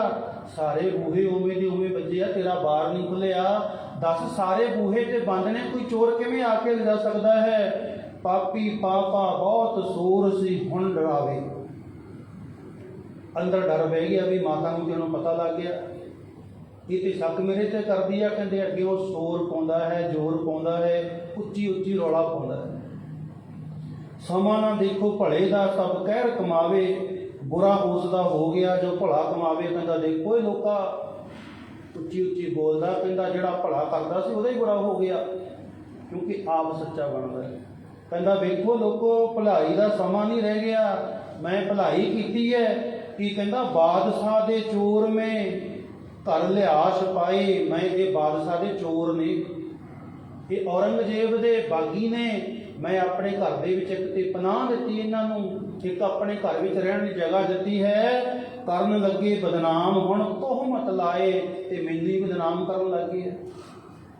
ਮੈਂ ਇਹਨਾਂ ਨੂੰ ਪਨਾਹ ਦਿੱਤੀ ਹੈ, ਮੈਂ ਇਹਨਾਂ ਨੂੰ ਘਰ ਦੇ ਵਿੱਚ ਰੱਖਿਆ ਹੈ ਬਾਗੀਆਂ ਨੂੰ। ਉਲਟਾ ਕਹਿੰਦੇ ਮੇਰੇ ਦੇ ਉੱਪਰ ਹੀ ਨਿਕਲੋ ਮੇਰੇ ਘਰੋਂ ਹੁਣ ਸਭ ਸਮਾਨ ਉਠਾਏ, ਹੁਣੇ ਮੁਰਿੰਡੇ ਜਾਏ ਕਿ ਦੋਵਾਂ ਨੂੰ ਪਕੜਾਏ। ਕਹਿੰਦਾ ਸਮਾਨ ਚੁੱਕੋ ਮੇਰੇ ਘਰੋਂ ਨਿਕਲੋ, ਮੈਂ ਹੁਣੇ ਤੁਹਾਨੂੰ ਮੁਰਿੰਡੇ ਜਾ ਕੇ ਫੜਾਵਾਂਗਾ। ਕਹਿੰਦੀ ਮਾਤਾ ਗੁਜਰ ਕੌਰ ਜੀ ਹੈ, ਬੜੇ ਤਰਲੇ ਕਰਦੀ ਹੈ। ਕਹਿੰਦੀ ਪੁੱਤਰਾ ਅਸੀਂ ਤੇ ਪਹਿਲਾਂ ਹੀ ਬੜੀ ਵਿਪਤਾ ਦੇ ਮਾਰੇ ਹੋਏ ਹਾਂ, ਸਾਡਾ ਪਰਿਵਾਰ ਤੇ ਪਹਿਲਾਂ ਹੀ ਸਾਰਾ ਖਰੋ ਖਰੋ ਹੋਇਆ।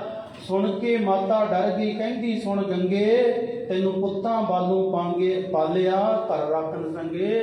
ਵੇ ਗੰਗੂਆ ਤੈਨੂੰ ਮੈਂ ਪੁੱਤਰਾਂ ਵਾਂਗੂ ਪਾਲਿਆ ਸੀ ਘਰੇ, ਤੂੰ ਕਿੰਨਾ ਨਿੱਕਾ ਹੁੰਦਾ ਮੇਰੇ ਘਰ ਵਿੱਚ ਰਿਹਾ, ਤੂੰ ਅਨੰਦਪੁਰ ਦੇ ਵਿੱਚ ਰਿਹਾ, ਮੈਂ ਤੈਨੂੰ ਬੜੇ ਆਪਣੇ ਪੁੱਤਰਾਂ ਵਾਂਗ ਚਾਵਾਂ ਨਾਲ ਤੈਨੂੰ ਮੈਂ ਉੱਥੇ ਖਿਲਾਇਆ ਪਿਲਾਇਆ, ਤੈਨੂੰ ਪਾਲਿਆ ਹੈ। ਤੇ ਦਿੱਤੇ ਪਦਾਰਥ ਤੁਧ ਨੂੰ ਜੋ ਮੂੰਹੋਂ ਮੰਗੇ, ਤੂੰ ਜੋ ਵੀ ਮੰਗਿਆ ਤੈਨੂੰ ਅਨੰਦਪੁਰ ਤੋਂ ਕਦੇ ਖਾਲੀ ਨਹੀਂ ਮੁੜਿਆ। ਤੂੰ ਘਰ ਨੂੰ ਵੀ ਆਉਂਦਾ ਸੀ, ਤੈਨੂੰ ਪਦਾਰਥਾਂ ਦੇ ਢੇਰ ਦਿੰਦੇ ਸੀ, ਖਾ ਕੇ ਕਰ ਹਰਾਮ ਨਾ ਕਰ ਪਾਲਣ ਸੰਗੇ। ਤੂੰ ਗੁਰੂ ਘਰ ਦਾ ਖਾ ਕੇ ਹਰਾਮ ਨਾ ਕਰ। ਤੂੰ ਅਨੰਦਪੁਰ ਉੱਥੇ ਇੰਨਾ ਕੁਝ ਖਾਧਾ, ਗੁਰੂ ਦੇ ਕੋਲੋਂ ਖੁਸ਼ੀਆਂ ਲਈਆਂ, ਇੰਨਾ ਕੁਝ ਗੁਰੂ ਘਰ ਤੋਂ ਲਿਆ ਤੂੰ। ਮੇਰੇ ਲਾਲ ਗੋਬਿੰਦ ਨੇ ਤੈਨੂੰ ਕਿੰਨੀਆਂ ਖੁਸ਼ੀਆਂ ਬਖਸ਼ੀਆਂ ਨੇ, ਅੱਜ ਤੂੰ ਉਹਦਾ ਲੂਣ ਖਾ ਕੇ ਹਰਾਮ ਨਾ ਕਰ।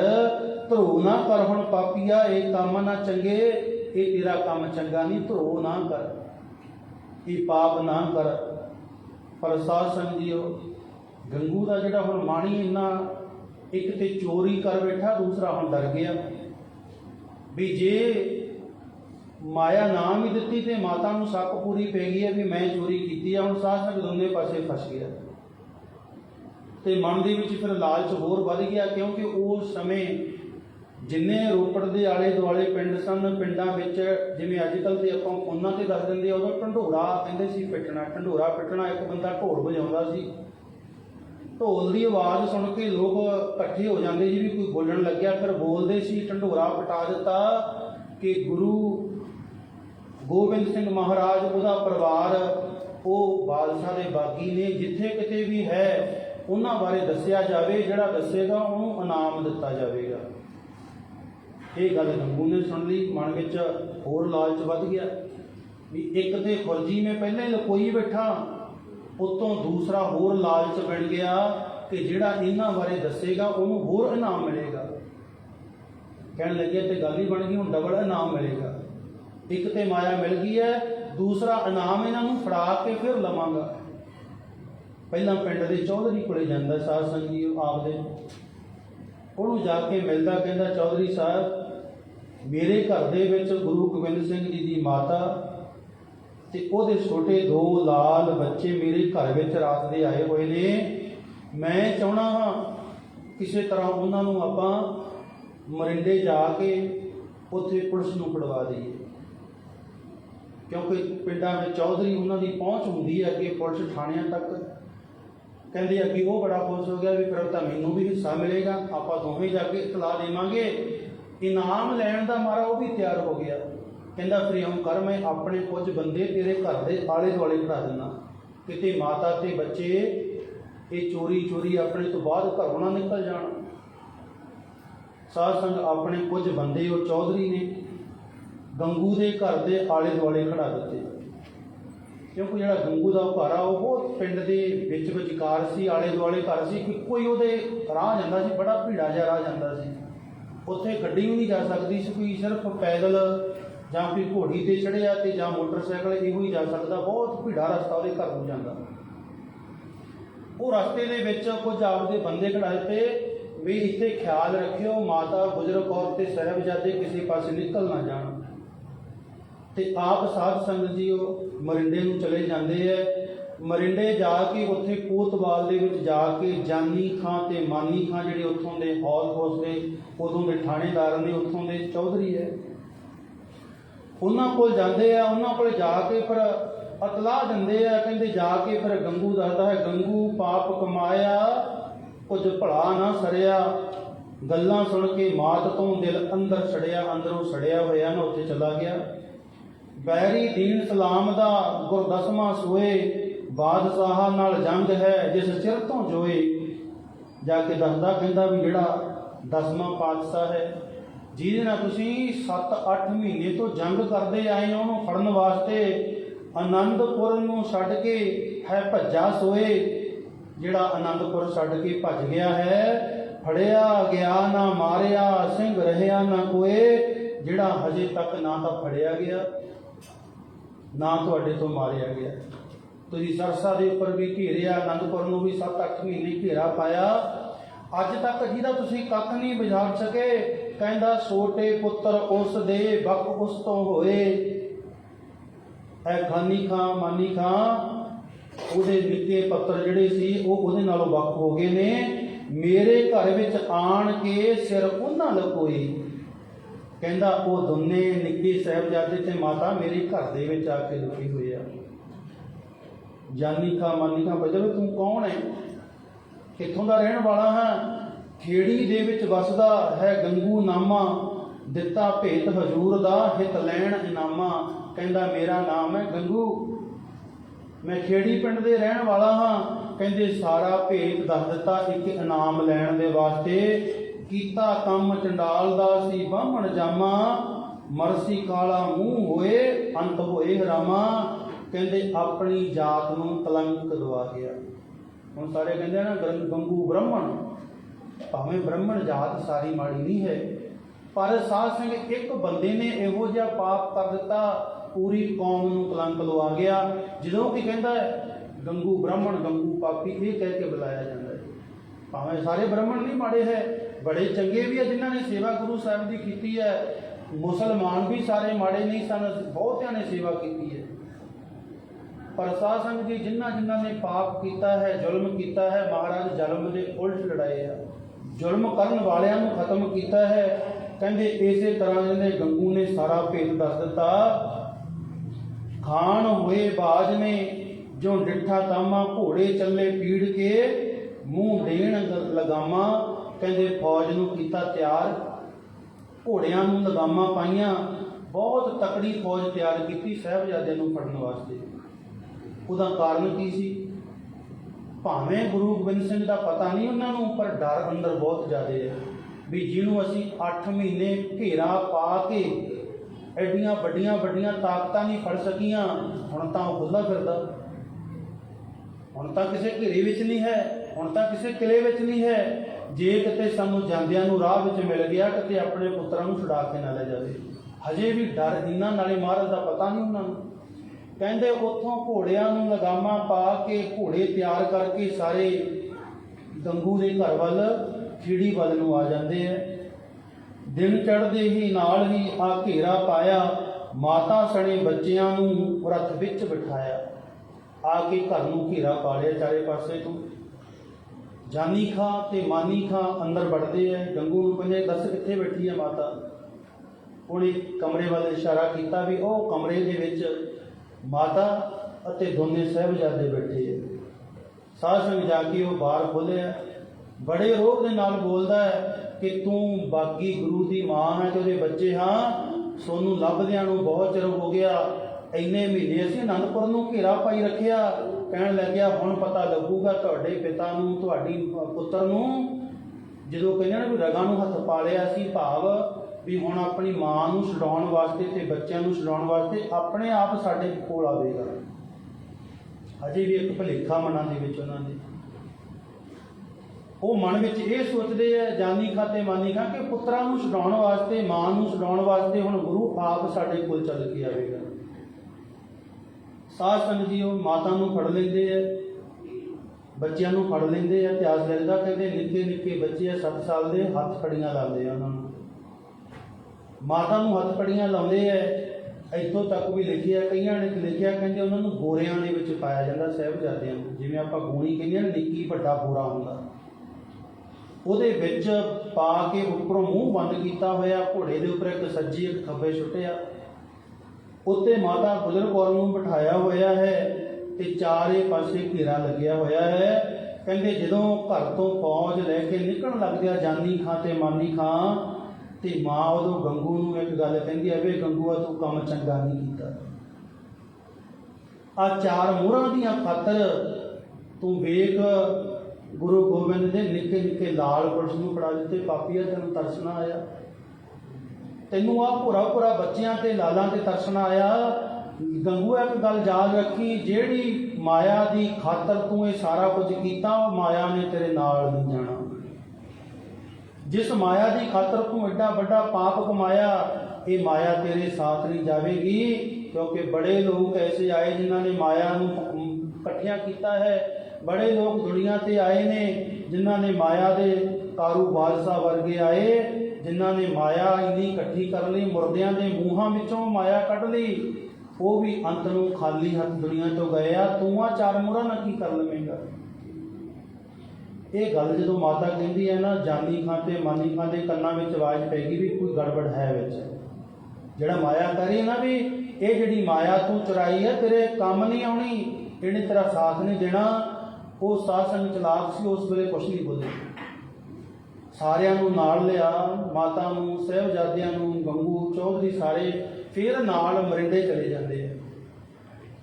ਮਰਿੰਡੇ ਜਿੱਥੇ ਕੋਤਵਾਲੀ ਹੈ ਅੱਜ ਵੀ ਉਹ ਕਮਰਾ ਮੌਜੂਦ ਆ, ਇਸ ਤਰ੍ਹਾਂ ਵੱਡਾ ਹਾਲ ਬਣਿਆ, ਉਹਦੇ ਜਿਵੇਂ ਆਪਾਂ ਸੱਚਖੰਡ ਬਣਿਆ ਇੱਕ ਸਾਈਡ ਤੇ, ਉਹ ਕਮਰਾ ਉਸੇ ਤਰ੍ਹਾਂ ਹੀ ਮੌਜੂਦ ਪਿਆ ਜਿਹੜੇ ਕਮਰੇ ਵਿੱਚ ਇੱਕ ਰਾਤ ਕੱਟੀ ਹੈ। ਪੁਰਾਣੀਆਂ ਨਿੱਕੀਆਂ ਨਿੱਕੀਆਂ ਇੱਟਾਂ ਦਾ ਬਣਿਆ ਹੋਇਆ, ਔਰਤੀਆਂ ਮੋਟੀਆਂ ਮੋਟੀਆਂ ਉਹਦੀਆਂ ਕੰਧਾਂ ਨੇ, ਇਹੋ ਜਿਹੇ ਮੋਟੇ ਮੋਟੇ ਸਰਗੀ ਉਹਦੇ ਇਹਨਾਂ ਵਿੱਚ ਬੰਦ ਕੀਤਾ ਹੋਇਆ, ਉਹਦੇ ਵਿੱਚ ਬੰਦ ਕੀਤਾ ਹੈ। ਤੇ ਉਧਰੋਂ ਸਾਧ ਸੰਗਤ ਜੀ ਜਿਹੜਾ ਸੂਬਾ ਸਰਹੰਦ ਵਾਲਾ ਵਜ਼ੀਰ ਖਾਨ ਆ,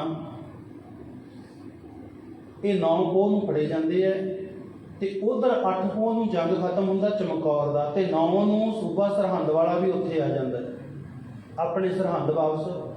ਉਹਨੂੰ ਸੁਨੇਹਾ ਭੇਜਿਆ ਜਾਂਦਾ ਹੈ ਕਿਉਂਕਿ ਉੱਥੋਂ ਬੜੀ ਬੁਰੀ ਤਰ੍ਹਾਂ ਮਾਰ ਖਾ ਕੇ ਆਏ ਆ ਉਹ। ਐਡਾ ਵੱਡਾ ਘੇਰਾ 40 ਲੱਖ ਤੋਂ ਉੱਪਰ ਤੇ 40 ਸਿੰਘਾਂ ਨੂੰ ਫੜ ਨਹੀਂ ਸਕੇ, ਗੁਰੂ ਫਿਰ ਵੀ ਜਿਉਂਦਾ ਨਿਕਲ ਗਿਆ। ਬੜੇ ਇੱਕ ਤਰ੍ਹਾਂ ਨਮੋਸ਼ੀ ਨਾਲ ਆਇਆ, ਤੇ ਜਦੋਂ ਉੱਥੇ ਆਉਂਦਾ ਸਰਹੰਦ ਫਿਰ ਉਹਨੂੰ ਖਬਰ ਭੇਜੀ ਜਾਂਦੀ ਹੈ ਮਰਿੰਡੇ ਤੋਂ ਵੀ ਉੱਥੋਂ ਤੁਸੀਂ ਹਾਰ ਖਾ ਕੇ ਆਏ ਹੋ, ਤੇ ਵੇਖੋ ਅਸੀਂ ਕਿੱਡਾ ਵੱਡਾ ਕੰਮ ਕੀਤਾ, ਉਸ ਗੁਰੂ ਦੀ ਮਾਤਾ ਤੇ ਉਹਦੇ ਸਾਹਿਬਜ਼ਾਦੇ ਅਸੀਂ ਕੋਤਵਾਲੀ 'ਚ ਬੰਦ ਕੀਤੇ ਹੋਏ ਆ। ਮਨ ਵਿੱਚ ਇੱਕ ਚਾਅ ਚੜ ਜਾਂਦਾ ਉਹਨੂੰ ਵੀ ਗੁਰੂ ਤਾਂ ਅੱਜ ਤੱਕ ਸਾਡੇ ਹੱਥ ਨਹੀਂ ਆਇਆ। ਅਨੰਦਪੁਰ ਸਾਹਿਬ 8 ਮਹੀਨੇ ਬੈਠੇ ਰਹੇ ਆ, ਗੜੀ ਨੂੰ 40 ਸਿੰਘਾਂ ਨੂੰ 40,000 ਨੇ ਘੇਰਾ ਪਾਇਆ, ਗੁਰੂ ਉੱਥੋਂ ਵੀ ਨਿਕਲ ਗਿਆ। ਪਰ ਹੁਣ ਉਹਦੇ ਬੱਚੇ ਹੱਥ ਵਿੱਚ ਆ ਗਏ, ਮਾਤਾ ਹੁਣ ਜ਼ਰੂਰ ਗੁਰੂ ਗੋਬਿੰਦ ਸਿੰਘ ਸਾਡੇ ਹੱਥ ਵਿੱਚ ਆਵੇਗਾ। ਹੁਕਮ ਕੀਤਾ ਵੀ ਅੱਜ ਰਾਤ ਪੈ ਗਈ, ਕੱਲ੍ਹ ਨੂੰ ਜਦੋਂ ਦਿਨ ਚੜ੍ਹੇਗਾ 10 ਪੋਹ ਵਾਲਾ ਚੜ੍ਹਨਾ ਹੈ, ਵੀ ਉਦੋਂ ਉਹਨਾਂ ਨੂੰ ਤਕੜੇ ਪਹਿਰਿਆਂ ਦੇ ਵਿੱਚ ਮਰਿੰਡੇ ਤੋਂ ਸਰਹੰਦ ਲਿਆਂਦਾ ਜਾਵੇ।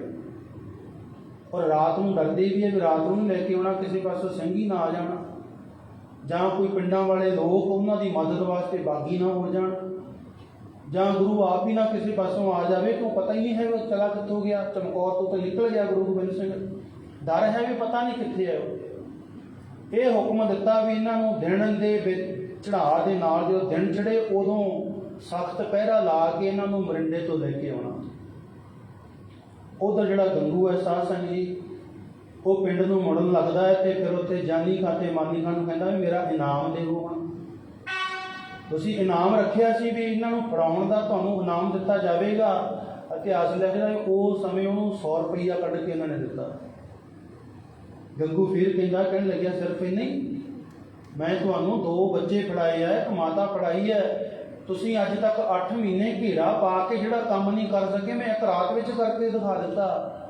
ਕਹਿੰਦੇ ਉਹਨਾਂ ਨੇ 100 ਰੁਪਈਆ ਹੋਰ ਦਿੱਤਾ। ਤੇ ਜਦੋਂ ਆਪਣੇ ਘਰ ਆ ਗਿਆ, ਪਹਿਲਾਂ ਇਹ ਥੋੜਾ ਜਿਵੇਂ ਗੰਗੂ ਵਾਲਾ ਸਿਰੇ ਲਾ ਦੇ, ਮੈਂ ਕੰਮ ਵੀ ਉਹਨੂੰ ਸਜ਼ਾ ਜਿਹੜਾ ਪਾਪ ਕਰਦਾ ਨਾ ਬੰਦਾ, ਸਾਧ ਸੰਗ ਲੇਖਾ ਜੋ ਘਰ ਆਪਾਂ ਇੱਥੇ ਲੈ ਲੈਂਦਾ। ਆਪਾਂ ਸੋਚਦੇ ਹਾਂ ਵੀ ਸ਼ਾਇਦ ਕੀ ਗੱਲਾਂ, ਪਰ ਮਹਾਰਾਜ ਕਹਿੰਦੇ ਪਾਪੀ ਕਰਮ ਕਮਾਨ ਦੇ ਕਰਦੇ ਹਾਏ ਹਾਏ, ਨਾਨਕ ਜੋ ਮਤਨ ਮਧਾਣੀਆਂ ਤੋਂ ਮੱਥੇ ਧਰਮ ਰਾਈ। ਕਹਿੰਦੇ ਪਾਪੀਆ ਤੈਨੂੰ ਇਉਂ ਰੜਕਿਆ ਜਾਣਾ ਜਿਵੇਂ ਮਧਾਣੀ ਰੜਕਦੀ ਆ ਨਾ, ਕਹਿੰਦੇ ਇਉਂ ਪਾਪੀਆਂ ਨੂੰ ਰੜਕਣਾ ਧਰਮਰਾਜ ਨੇ। ਕਹਿੰਦੇ ਸਾਹਿਬਜ਼ਾਦਿਆਂ ਨੂੰ ਤੇ ਬਰਿੰਡੇ ਤੋਂ ਤੋਰ ਦਿੱਤਾ ਜਾਂਦਾ ਸਰਹੰਦ ਨੂੰ, ਤੇ ਫਿਰ ਜਾਨੀ ਖਾਂ ਤੇ ਮਾਨੀ ਖਾਂ ਫਿਰ ਗੰਗੂ ਦੇ ਘਰ ਜਾਂਦੇ ਆ। ਗੰਗੂ ਦੇ ਕਿਉਂਕਿ ਉਹਨਾਂ ਨੇ ਗੱਲ ਸੁਣ ਲਈ ਸੀ ਵੀ ਸ਼ਾਇਦ ਇਹਦੇ ਘਰ ਦੇ ਵਿੱਚ ਕੋਈ ਧਨ ਦੌਲਤ ਹੈ ਜਿਹੜੀ ਇਹਨੇ ਮਾਇਆ ਤੋਂ ਫੜੀ ਹੈ, ਵੀ ਬਹੁਤ ਧਨ ਹੋਵੇਗਾ ਉਹਨਾਂ ਦੇ ਦਿਮਾਗ 'ਚ, ਵੀ ਬਹੁਤ ਜ਼ਿਆਦਾ ਧਨ ਹੋਵੇਗਾ। ਦੁਬਾਰਾ ਫਿਰ ਗੰਗੂ ਦੇ ਘਰ ਆ ਕੇ ਗੰਗੂ ਨੂੰ ਉਠਾਇਆ। ਗੰਗੂ ਫਿਰ ਹੈਰਾਨ ਹੋਇਆ ਵੀ ਤੁਸੀਂ ਫਿਰ ਮੇਰੇ ਘਰ ਆ ਗਏ। ਕਹਿੰਦੇ ਪਹਿਲਾਂ ਤਾਂ ਆਉਣ ਸਾਰ ਗੰਗੂ ਦੇ ਚਪੇੜਾਂ ਮਾਰੀਆਂ। ਕਹਿੰਦੇ ਗੰਗੂਆ ਜਿਹੜਾ ਤਾਂ ਇਨਾਮ ਲਿਆ ਸੀ ਪਹਿਲਾਂ ਤਾਂ ਉਹ ਵਾਪਸ ਕਰ। ਉਹ ਜਿਹੜਾ 200 ਇਨਾਮ ਦਿੱਤਾ ਉਹ ਗੰਗੂ ਤੋਂ ਵਾਪਸ ਲੈ ਲਿਆ ਜਾਨੀ ਖਾਂ ਤੇ ਮਾਨੀ ਖਾਂ ਨੇ। ਫਿਰ ਕਹਿੰਦੇ ਹੁਣ ਦੱਸ ਜਿਹੜਾ ਧਨ ਤੂੰ ਮਾਤਾ ਦਾ ਚੋਰੀ ਕੀਤਾ ਉਹ ਕਿੱਥੇ ਆ। ਹੁਣ ਆਪਾਂ ਪਹਿਲਾਂ ਪੜ੍ਹਿਆ ਨਾ, ਭਈ ਰੈਣ ਖੁਰਜੀ ਤਨ ਲੀਨੀ ਜਾ ਕਰ ਚੋਏ ਮੈਂ ਗੱਡ ਦੀਨੀ ਚੋਏ, ਨਾਲੇ ਦੇ ਵਿੱਚ ਡੱਗ ਦਿੱਤੀ ਸੀ। ਤੇ ਇਹ ਵੀ ਆਪਾਂ ਸੁਣਦੇ ਹਾਂ ਕਿ ਉਹਨਾਂ ਦਿਨਾਂ 'ਚ ਮੀਂਹ ਪੈਂਦਾ ਸੀ। ਕਹਿੰਦੇ ਕਦੇ ਮੀਂਹ ਤੇਜ਼ ਹੋ ਗਿਆ, ਮੀਂਹ ਦੇ ਨਾਲ ਨਾਲਾ ਭਰ ਗਿਆ, ਜਿੱਥੇ ਗੰਗੂ ਨੇ ਉਹ ਦੱਬਿਆ ਸੀ ਧਨ ਉਹਨੂੰ ਥਾਂ ਨਾ ਲੱਭੇ। ਕਦੇ ਕਹਿੰਦੇ ਵੀ ਇੱਥੋਂ ਪੱਟੋ, ਉੱਥੋਂ ਪੱਟਣ ਨੂੰ ਕਹਿੰਦੇ, ਫਿਰ ਕਦੇ ਇੱਥੋਂ ਪੱਟੋ। ਸਾਧ ਸੰਗਤ ਜੀ ਉਹਨਾਂ ਨੇ ਕਿਹਾ ਵੀ ਜਾਣ ਕੇ ਚਲਾਕੀਆਂ ਕਰਦਾ। ਪਹਿਲਾਂ ਤਾਂ ਉੱਥੇ ਪੁਲਿਸ ਨੇ ਬਹੁਤ ਕੁੱਟਿਆ, ਜਿਹੜਾ ਇਨਾਮ ਦਿੱਤਾ ਸੀ ਉਹ ਵੀ ਖੋਹ ਲਿਆਂਦਾ। ਅਖੀਰ ਸਾਧ ਸੰਗਤ ਜੀ ਉਹ ਧਨ ਨਾ ਤਾਂ ਗੰਗੂ ਨੂੰ ਮਿਲਿਆ ਤੇ ਨਾ ਪੁਲਿਸ ਨੂੰ ਮਿਲਿਆ। ਉਹਨੂੰ ਭੁੱਲ ਹੀ ਗਿਆ ਮੈਂ ਦੱਬਿਆ ਕਿੱਥੇ ਸੀ, ਕਿਉਂਕਿ ਉੱਥੇ ਪਾਣੀ ਫਿਰ ਗਿਆ, ਪਾਣੀ ਨਾਲ ਕੋਈ ਨਿਸ਼ਾਨੀ ਨਹੀਂ ਰਹੀ। ਤੇ ਨਿਸ਼ਾਨੀ ਨਾ ਰਹਿਣ ਤੋਂ ਉਹਨੇ ਥਾਂ ਥਾਂ ਪੁੱਟ ਕੇ ਵੇਖਿਆ, ਕਿਸੇ ਪਾਸੋਂ ਵੀ ਧਨ ਨਾ ਲੱਭਿਆ। ਹੁਣ ਗੰਗੂ ਨੂੰ ਸਾਧ ਸੰਗਤ ਕੁੱਟ ਮਾਰ ਕੇ ਜਾਂਦੇ ਹੈ। ਉਸ ਤੋਂ ਬਾਅਦ ਗੰਗੂ ਨੂੰ ਇਹੋ ਜਿਹਾ ਇੱਕ ਸਦਮਾ ਪਹੁੰਚਿਆ। ਕਹਿੰਦਾ ਓਏ ਮਣਾ, ਬਾਣੀ ਵਿੱਚ ਆਉਂਦਾ ਨਾ, ਦੀਨ ਗਵਾਇਆ ਦੁਨੀ ਸਿਉ, ਦੁਨੀ ਨਾ ਚਾਲੀ ਸਾਥ, ਪਾਈ ਕੁਹਾੜਾ ਮਾਰਿਆ ਗਾਫਲਾ ਆਪਣੇ ਹੱਥ। ਕਹਿੰਦੇ ਓਏ ਗਾਫਲਾ, ਓਏ ਪਾਗਲਾ, ਤੂੰ ਆਪਣੇ ਪੈਰਾਂ 'ਚ ਆਪ ਹੀ ਕੁਹਾੜਾ ਮਾਰ ਲਿਆ। ਕਹਿੰਦਾ ਮੈਂ ਇਹਨਾਂ ਦੀ ਖਾਤਰ ਆਪਣਾ ਦੀਨ ਗਵਾਇਆ, ਨਾ ਮੈਨੂੰ ਇਨਾਮ ਮਿਲਿਆ, ਨਾ ਮੈਨੂੰ ਮਾਤਾ ਵਾਲੀਆਂ ਮੋਹਰਾਂ ਮਿਲੀਆਂ, ਮੈਂ ਸਾਰੇ ਪਾਸੋਂ ਰਹਿ ਗਿਆ।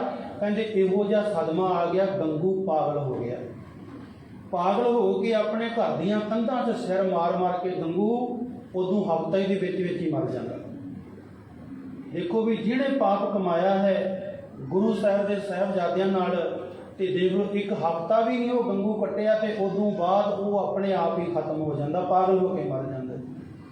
ਇਸ ਕਰਕੇ ਜਿਹਨੇ ਵੀ ਪਾਪ ਕੀਤਾ ਹੈ, ਭਾਵੇਂ ਜਾਨੀ ਖਾਂ ਤੇ ਮਾਨੀ ਖਾਂ ਸੀ, ਉਹਨਾਂ ਨੂੰ ਸਮਾਂ ਲੱਗ ਗਿਆ ਥੋੜਾ ਜਿਹਾ।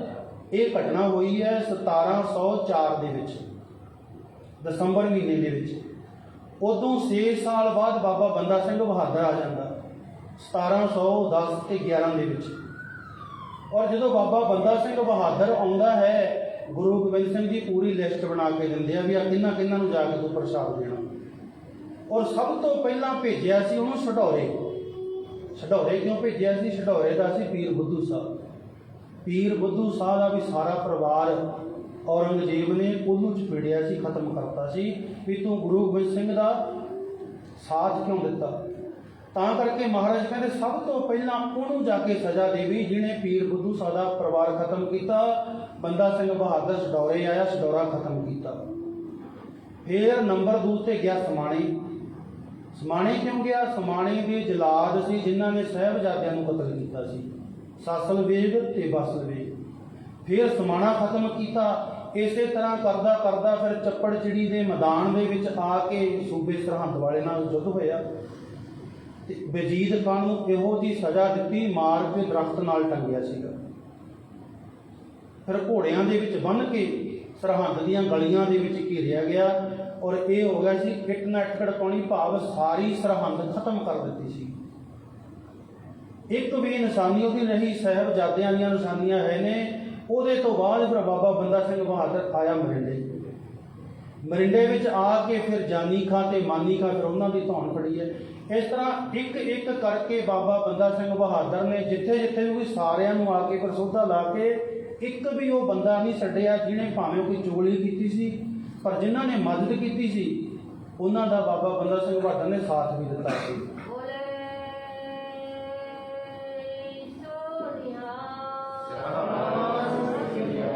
ਜਿਨ੍ਹਾਂ ਨੇ ਔਖੇ ਸਮੇਂ ਵਿੱਚ ਸਾਥ ਦਿੱਤਾ ਉਹਨਾਂ ਦਾ ਜਾ ਕੇ ਬਾਬਾ ਬੰਦਾ ਸਿੰਘ ਬਹਾਦਰ ਨੇ ਸਾਥ ਵੀ ਦਿੱਤਾ, ਉਹਨਾਂ ਦੀ ਮਦਦ ਵੀ ਬਹੁਤ ਕੀਤੀ ਆ, ਉਹਨਾਂ ਨੂੰ ਜ਼ਮੀਨਾਂ ਦਿੱਤੀਆਂ।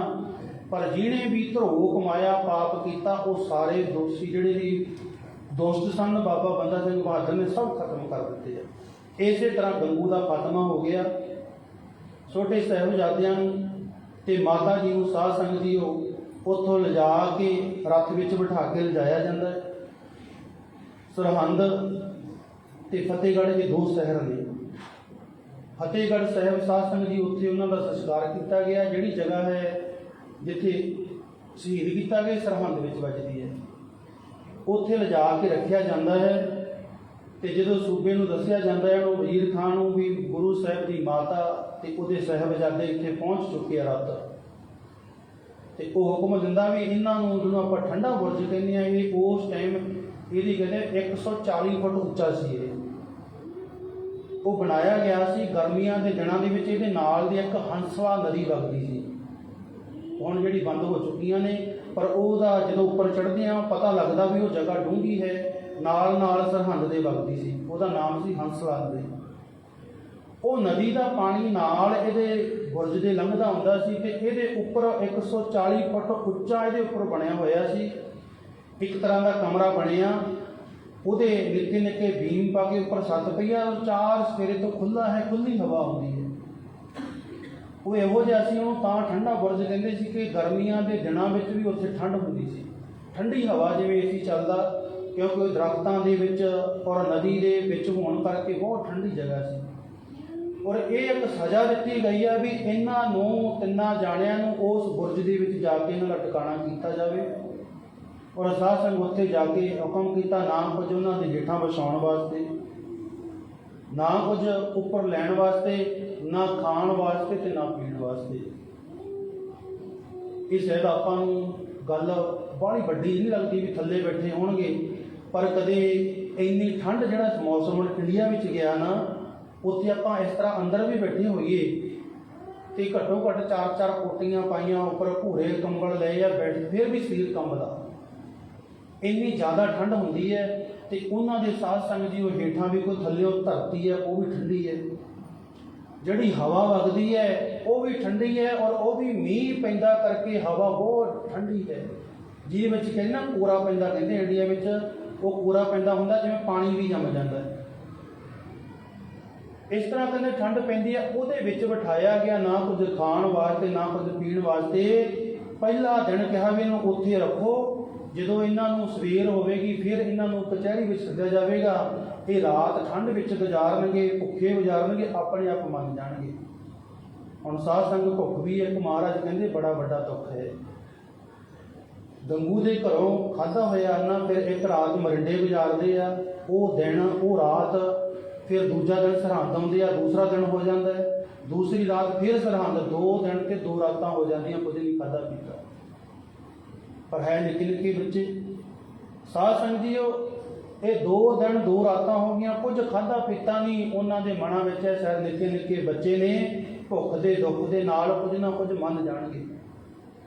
ਉੱਥੇ ਆ ਜਾਂਦੇ ਆ। ਤੇ ਸਾਧ ਸੰਗਤ ਜੀ ਉੱਥੇ ਆਇਆਂ ਤੋਂ ਜਿਹਦਾ ਆਪਾਂ ਜ਼ਿਕਰ ਕਰਦੇ ਹਾਂ, ਬਾਬਾ ਮੋਤੀ ਰਾਮ ਮਹਿਰਾ, ਇਹ ਸੂਬੇ ਸਰਹੰਦ ਵਾਲੇ ਦੇ ਉੱਥੇ ਡਿਊਟੀ ਕਰਦਾ। ਕੈਦੀਆਂ ਜਿਹੜੇ ਹਿੰਦੂ ਕੈਦੀ ਨੇ ਉਹਨਾਂ ਨੂੰ ਖਾਣਾ ਬਣਾਉਣ ਦਾ ਇੰਚਾਰਜ ਹੈ ਉੱਥੋਂ ਦਾ। ਇਹਨੂੰ ਵੀ ਪਤਾ ਲੱਗਦਾ ਹੈ, ਕੋਈ ਦੱਸਦਾ ਹੈ ਵੀ ਨਵੇਂ ਕੈਦੀ ਆਏ ਆ, ਕੋਈ ਹਿੰਦੂ ਕੈਦੀ ਆਏ ਆ। ਇਹ ਕਹਿੰਦਾ ਵੀ ਕੌਣ ਨੇ, ਮੈਂ ਤਾਂ ਵੇਖੇ ਨਹੀਂ, ਕਿਉਂਕਿ ਜਿਹੜੇ ਜੇਲ੍ਹ ਵਿੱਚ ਆਉਂਦੇ ਆ ਉਹਨਾਂ ਦਾ ਪਤਾ, ਉਹ ਜੇਲ੍ਹ ਵਿੱਚ ਨਹੀਂ ਭੇਜਿਆ, ਠੰਡੇ ਬੁਰਜ ਵਿੱਚ ਭੇਜਿਆ ਗਿਆ। ਕਹਿੰਦੇ ਜਦੋਂ ਉਹ ਪਤਾ ਕਰਦਾ ਹੈ, ਵੇਖ ਕੇ ਹੈਰਾਨ ਰਹਿ ਜਾਂਦਾ ਵੀ ਇੱਥੇ ਧੰਨ ਗੁਰੂ ਗੋਬਿੰਦ ਸਿੰਘ ਮਹਾਰਾਜ ਦੀ ਮਾਂ ਤੇ ਉਹਨਾਂ ਦੇ ਸਾਹਿਬਜ਼ਾਦੇ ਆ। ਸਾਧ ਸੰਗਤ ਇਤਿਹਾਸ ਲਿਖਦਾ ਵੀ ਉਹ ਖਾਣਾ ਲੈ ਕੇ ਆਉਂਦਾ, ਪਰ ਮਾਤਾ ਜਵਾਬ ਦਿੰਦੀ ਕਿਉਂਕਿ ਇਹ ਜਿਹੜਾ ਖਾਣਾ ਹੈ ਇਹ ਮੁਗਲਾਂ ਦਾ ਬਣਿਆ ਹੋਇਆ, ਇਹ ਇਹਨਾਂ ਦੇ ਇਸਲਾਮ ਦੇ ਅਨੁਸਾਰ ਬਣਿਆ ਹੋਇਆ, ਅਸੀਂ ਇਹਨਾਂ ਦਾ ਖਾਣਾ ਨਹੀਂ ਖਾਣਾ ਹੈ। ਕਹਿੰਦੇ ਉਹ ਖਾਣਾ ਖਾਣ ਤੋਂ ਮਾਤਾ ਜੀ ਜਵਾਬ ਦੇ ਦਿੰਦੇ ਆ, ਮੋੜ ਦਿੰਦੇ ਆ। ਫਿਰ ਉਹ ਜਿਹੜੀ ਦੁੱਧ ਦੀ ਸੇਵਾ ਕਰਦਾ ਹੈ, ਉਹ ਇਤਿਹਾਸ ਦਾ ਵੱਖਰਾ ਚੱਲ ਪੈਂਦਾ ਕਿ ਉਹ ਕਿਵੇਂ ਆ, ਕੌਣ ਸੀ, ਕਿੱਥੋਂ ਆਇਆ। ਸਾਹਿਬਜ਼ਾਦੇ ਇਸੇ ਤਰ੍ਹਾਂ ਸਾਧ ਸੰਗਤ ਦੀ ਉਹ ਜਗ੍ਹਾ ਦੇ ਉੱਪਰ ਇੱਕ ਰਾਤ ਫਿਰ ਗੁਜ਼ਾਰਦੇ ਆ। ਦੂਸਰਾ ਦਿਨ ਹੁੰਦਾ ਜਦੋਂ 11 ਪੋਹ ਆ ਜਾਂਦਾ ਹੈ, ਉਹਦੇ ਫਿਰ ਸਾਰਾ ਇਕੱਠ ਕੀਤਾ ਜਾਂਦਾ ਹੈ, ਸਾਰੇ ਕਾਜੀ ਮੁੱਲਾ ਇਕੱਠੇ ਹੋ ਕੇ ਬੈਠ ਜਾਂਦੇ ਹੈ। ਉੱਥੇ ਫਿਰ ਸਾਹਿਬਜ਼ਾਦਿਆਂ ਨੂੰ ਸੱਦਿਆ ਜਾਂਦਾ ਹੈ, ਸਿਪਾਹੀ ਲੈਣ ਵਾਸਤੇ ਆਉਂਦੇ ਆ। ਮਾਤਾ ਤੇਰੇ ਪੁੱਤਰਾਂ ਨੂੰ ਸੂਬੇ ਨੇ ਕਚਹਿਰੀ ਵਿੱਚ ਸੱਦਿਆ। ਕਹਿੰਦੇ ਮਾਤਾ ਭੇਜਦੀ ਹੈ। ਦੋਵੇਂ ਬੱਚੇ ਪਿਆਰ ਲੈ ਕੇ ਮਾਤਾ ਜੀ ਕੋਲੋਂ ਜਾਂਦੇ ਹੈ, ਕਚਹਿਰੀ ਵਿੱਚ ਜਾਂਦੇ ਆ। ਸਾਰੀ ਜਿਹੜੀ ਸਭਾ ਹੈ, ਕਹਿੰਦੇ ਦੁਸ਼ਟ ਸਭਾ ਮਿਲ ਬੈਠੇ ਆ, ਇਕੱਠੇ ਹੋਏ ਸਾਰੇ, ਜਿਨ੍ਹਾਂ ਦੇ ਵਿੱਚ ਸੁੱਚਾ ਨੰਦ ਵਰਗੇ ਹੋਰ ਬੜੇ ਵੱਡੇ ਕਾਜੀ ਮੁੱਲਾ ਵਜ਼ੀਰ ਬੈਠੇ ਹੋਏ ਆ। ਸਾਹਿਬਜ਼ਾਦੇ ਉੱਥੇ ਜਾ ਕੇ ਉੱਚੀ ਆਵਾਜ਼ ਵਿੱਚ ਫਤਿਹ ਵਜਾਉਂਦੇ ਆ, ਫਤਿਹ ਵਜਾਉਂਦੇ ਆ। ਤੇ ਸਾਧਨ ਵਜ਼ੀਰ ਖਾਂ ਆ ਕੇ ਬੋਲਦਾ ਜਾਂਦਾ ਅੱਗਿਓਂ ਕ੍ਰੋਧ ਵਿੱਚ ਆਉਂਦਾ ਕਿ ਬੱਚਿਓ, ਤੁਹਾਡੇ ਪਿਤਾ ਦਾ ਦਰਬਾਰ ਨਹੀਂ ਅਨੰਦਪੁਰ ਸਾਹਿਬ, ਇਹ ਸੂਬੇ ਦੀ ਕਚਹਿਰੀ ਹੈ, ਇੱਥੇ ਸਲਾਮ ਕਰੋ। ਸਾਹਿਬਜ਼ਾਦੇ ਕਹਿੰਦੇ ਅਸੀਂ ਸਲਾਮ ਨਹੀਂ, ਸਾਡੇ ਗੁਰੂ ਨੇ ਫਤਿਹ ਵਜਾਉਣੀ ਸਿਖਾਈ ਹੈ। ਸਾਧ ਸੰਗਤ ਪਹਿਲਾ ਦਿਨ ਜਿਹੜਾ ਹੈ ਨਾ, ਉਹ ਬਹੁਤਾ ਸਖਤੀ ਦਾ ਉਹਨਾਂ ਦਾ ਹੈ। ਉਹ ਚਾਹੁੰਦੇ ਆ ਵੀ ਸ਼ਾਇਦ ਬੱਚੇ ਵੱਧ ਤੋਂ ਵੱਧ ਥੋੜ੍ਹਾ ਜਿਹਾ ਭੂੜ ਦਈਏ, ਲਾਲਚ ਦੇ ਦੀ ਮੰਨ ਜਾਂਦੇ ਆ। ਕਿਉਂਕਿ ਇਤਿਹਾਸਕਾਰਾਂ ਨੇ 4 ਤਰੀਕੇ ਦੱਸੇ ਆ ਬੰਦੇ ਨੂੰ ਮਨਾਉਣ ਦੇ। ਗ੍ਰੰਥ ਹੈ ਰਾਜਨੀਤੀ, ਉਹਦੇ ਵਿੱਚ ਲਿਖਿਆ ਕਹਿੰਦੇ ਸਾਮ ਦਾਮ ਭੇਦ ਦੰਡ, ਵੀ ਇਹ 4 ਤਰੀਕੇ ਜਦੋਂ ਕਿਸੇ ਵੈਰੀ ਨੂੰ ਮਨਾਉਣਾ ਜਾਂ ਕਿਸੇ ਰਾਜੇ ਨੂੰ ਮਨਾਉਣਾ, ਇਹ 4 ਤਰੀਕੇ ਹੋਏ। ਸਾਮ ਪਹਿਲਾ ਹੈ, ਸਾਮ ਹੁੰਦਾ ਪਿਆਰ ਨਾਲ ਕਿਸੇ ਨਾਲ ਗੱਲਬਾਤ ਕਰਨੀ, ਵੀ ਤੂੰ ਆਹ ਕਰ ਲਾ, ਆਪਾਂ ਮੰਨ ਜਾ ਇਸ ਤਰ੍ਹਾਂ। ਕਹਿੰਦੇ ਸਾਮ ਹੈ ਪਹਿਲਾ ਤਰੀਕਾ ਪਿਆਰ ਨਾਲ ਮਨਾਉਣਾ, ਉਹ ਤਰੀਕਾ ਵਰਤਿਆ ਜਾਂਦਾ ਹੈ। ਉਹ ਤਰੀਕਾ ਪਹਿਲੇ ਦਿਨ ਵਰਤਿਆ ਗਿਆ ਸਾਮ, ਕਿ ਪਿਆਰ ਦੇ ਨਾਲ ਤੁਸੀਂ ਮੰਨ ਜਾਵੋ, ਤੁਹਾਨੂੰ ਸੱਟ ਦੇਵਾਂਗੇ, ਤੁਹਾਨੂੰ ਬਹੁਤ ਵੱਡੀਆਂ ਪਦਵੀਆਂ ਦੇਵਾਂਗੇ, ਜਾਇਦਾਦ ਦੇਵਾਂਗੇ, ਤੁਸੀਂ ਐਸ਼ ਕਰੋਗੇ, ਜ਼ਿੰਦਗੀ ਦੇ ਵਿੱਚ ਤੁਸੀਂ ਵੇਖਿਆ ਹੀ ਕੁਝ ਨਹੀਂ, ਅਜੇ ਬੱਚੇ ਹੋ, ਵੱਡੇ ਹੋਵੋਗੇ, ਤੁਸੀਂ ਜ਼ਿੰਦਗੀ ਦੀ ਐਸ਼ ਕਰੋਗੇ। ਇਹ ਪਹਿਲਾ ਢੰਗ ਵਰਤਿਆ ਗਿਆ। ਦਾਮ ਹੁੰਦਾ ਪੈਸਾ। ਫਿਰ ਲਾਲਚ ਦੇਣਾ, ਲਾਲਚ ਦਿੱਤੇ ਗਏ। ਕਹਿੰਦੇ ਸਾਹਿਬਜ਼ਾਦੇ ਨਾ ਸਾਮ ਦਾਮ ਦੋਨੇ ਤਰੀਕਿਆਂ ਨਾਲ ਪਹਿਲੇ ਦਿਨ ਨਾ ਮੰਨੇ, ਨਾ ਪਿਆਰ ਨਾਲ ਮਨਾ ਸਕੇ ਔਰ ਨਾ ਹੀ ਉਹਨੂੰ ਕੋਈ ਲਾਲਚ ਨਾਲ ਮਨਾ ਸਕੇ ਹੈ। ਕਹਿੰਦੇ ਅਖੀਰ ਇਹ ਸਾਰਾ ਢੰਗ ਵਰਤਿਆ, ਫਿਰ ਇੱਕ ਦਿਨ ਵਾਸਤੇ ਭੇਜ ਦਿੱਤਾ। ਇੱਥੋਂ ਤੱਕ ਵੀ ਆਉਂਦਾ ਵੀ ਥੋੜ੍ਹਾ ਉਹਨਾਂ ਦੇ ਸਮਕਾਂ ਵੀ ਮਾਰੀਆਂ ਗਈਆਂ। ਸਾਹਿਬਜ਼ਾਦਿਆਂ ਦੇ ਬਾਹਰ ਆ ਕੇ ਸਿਪਾਹੀਆਂ ਨੇ ਸਮਕਾਂ ਹੁੰਦੀਆਂ, ਸਾਧ ਸੰਗਤ ਚਮੜੇ ਦੀ ਹੁੰਦੀ ਆ, ਉਹ ਬਹੁਤ ਜਦੋਂ ਵੱਜਦੀ ਹੈ ਸਿੰਘ ਦੀ ਸੱਟ ਵੱਜਦੀ ਹੈ, ਉਹ ਸਮਕਾਂ ਵੀ ਮਾਰੀਆਂ ਗਈਆਂ ਨੇ। ਪਹਿਲੇ ਦਿਨ ਫਿਰ ਵਾਪਸ ਮੋੜ ਦਿੱਤਾ ਹੈ। ਇਸ ਕਰਕੇ ਵੀ ਸ਼ਾਇਦ ਅੱਜ ਦੀ ਰਾਤ ਹੋਰ ਕੱਟਣਗੇ ਔਰ ਦੂਸਰੇ ਦਿਨ ਦੁਬਾਰਾ ਫਿਰ ਪੇਸ਼ੀ ਪਾਵਾਂਗੇ। ਫਿਰ ਜਦੋਂ ਇਹ ਪੇਸ਼ ਕੀਤੇ ਜਾਣਗੇ, ਹੋ ਸਕਦਾ ਕੱਲ੍ਹ ਨੂੰ ਫਿਰ ਬੱਚੇ ਆ ਡਰ ਜਾਣਗੇ, ਮੰਨ ਜਾਣਗੇ। ਤੇ ਇਸ ਕਰਕੇ ਸਾਧ ਸੰਗਤ ਜੀ ਪਹਿਲੇ ਦਿਨ ਦੀ ਜਿਹੜੀ ਪੇਸ਼ੀ ਹੈ ਉਹ 11 ਪੋਹ ਦੀ ਇਸ ਤਰ੍ਹਾਂ ਉਹਨਾਂ ਨਾਲ ਗੱਲਬਾਤ ਹੁੰਦੀ ਹੈ। ਦੁਬਾਰਾ ਫਿਰ ਮੋੜ ਦਿੰਦੇ ਆ। ਫਿਰ ਦਾਦੀ ਮਾਂ ਕੋਲ ਜਾਂਦੇ ਆ। ਦਾਦੀ ਮਾਂ ਪੁੱਛਦੀ ਹੈ ਕਿ ਪੁੱਤਰਿਓ ਅੱਜ ਕੀ ਹੋਇਆ ਉੱਥੇ ਸਭਾ ਦੇ ਵਿੱਚ। ਦੋਹੇ ਪੁੱਤਰੇ ਬੜੇ ਚਾਅ ਨਾਲ ਸਾਰੀ ਗੱਲ ਦੱਸਦੇ, ਦਾਦੀ ਮਾਂ ਸਾਨੂੰ ਇਸ ਤਰ੍ਹਾਂ ਅੱਜ ਉਹਨਾਂ ਨੇ ਬੜੇ ਪਿਆਰ ਨਾਲ ਮਨਾਇਆ ਕਿ ਤੁਸੀਂ ਆਪਣਾ ਧਰਮ ਤਿਆਗ ਦੇਵੋ, ਸਾਨੂੰ ਲਾਲਚ ਵੀ ਦਿੱਤੇ ਗਏ, ਤੁਹਾਨੂੰ ਵੱਡੇ ਘਰਾਂ 'ਚ ਵਿਆਹ ਦੇਵਾਂਗੇ, ਤੁਹਾਨੂੰ ਸੂਬੇ ਬਣਾ ਦੇਵਾਂਗੇ, ਤੁਹਾਨੂੰ ਜਗੀਰਾਂ ਦੇ ਦੇਵਾਂਗੇ। ਮਾਂ ਸਾਨੂੰ ਬੜੇ ਲਾਲਚ ਦਿੱਤੇ, ਪਰ ਅਸੀਂ ਉਹਨਾਂ ਦੇ ਨਾ ਪਿਆਰ ਨਾਲ ਔਰ ਨਾ ਲਾਲਚ ਨਾਲ ਅਸੀਂ ਉਹਨਾਂ ਦੀਆਂ ਗੱਲਾਂ ਵਿੱਚ ਨਹੀਂ ਆਏ। ਕਹਿੰਦੇ ਮਾਂ ਨੇ ਘੁੱਟ ਕੇ ਗਲਵੱਕੜੀ 'ਚ ਲਿਆ, ਮੱਥੇ ਚੁੰਮੇ, ਪੁੱਤਰੋ ਤੁਹਾਡੀਆਂ ਰਗਾਂ ਦੇ ਵਿੱਚ ਖੂਨ ਗੁਰੂ ਤੇਗ ਬਹਾਦਰ ਦਾ, ਤੁਹਾਡੀਆਂ ਰਗਾਂ ਦੇ ਵਿੱਚ ਖੂਨ ਗੁਰੂ ਗੋਬਿੰਦ ਸਿੰਘ ਮਹਾਰਾਜ ਦਾ, ਜਿਹੜਾ 40 ਲੱਖ ਦੇ ਅੱਗੇ ਨਹੀਂ ਮੰਨਿਆ।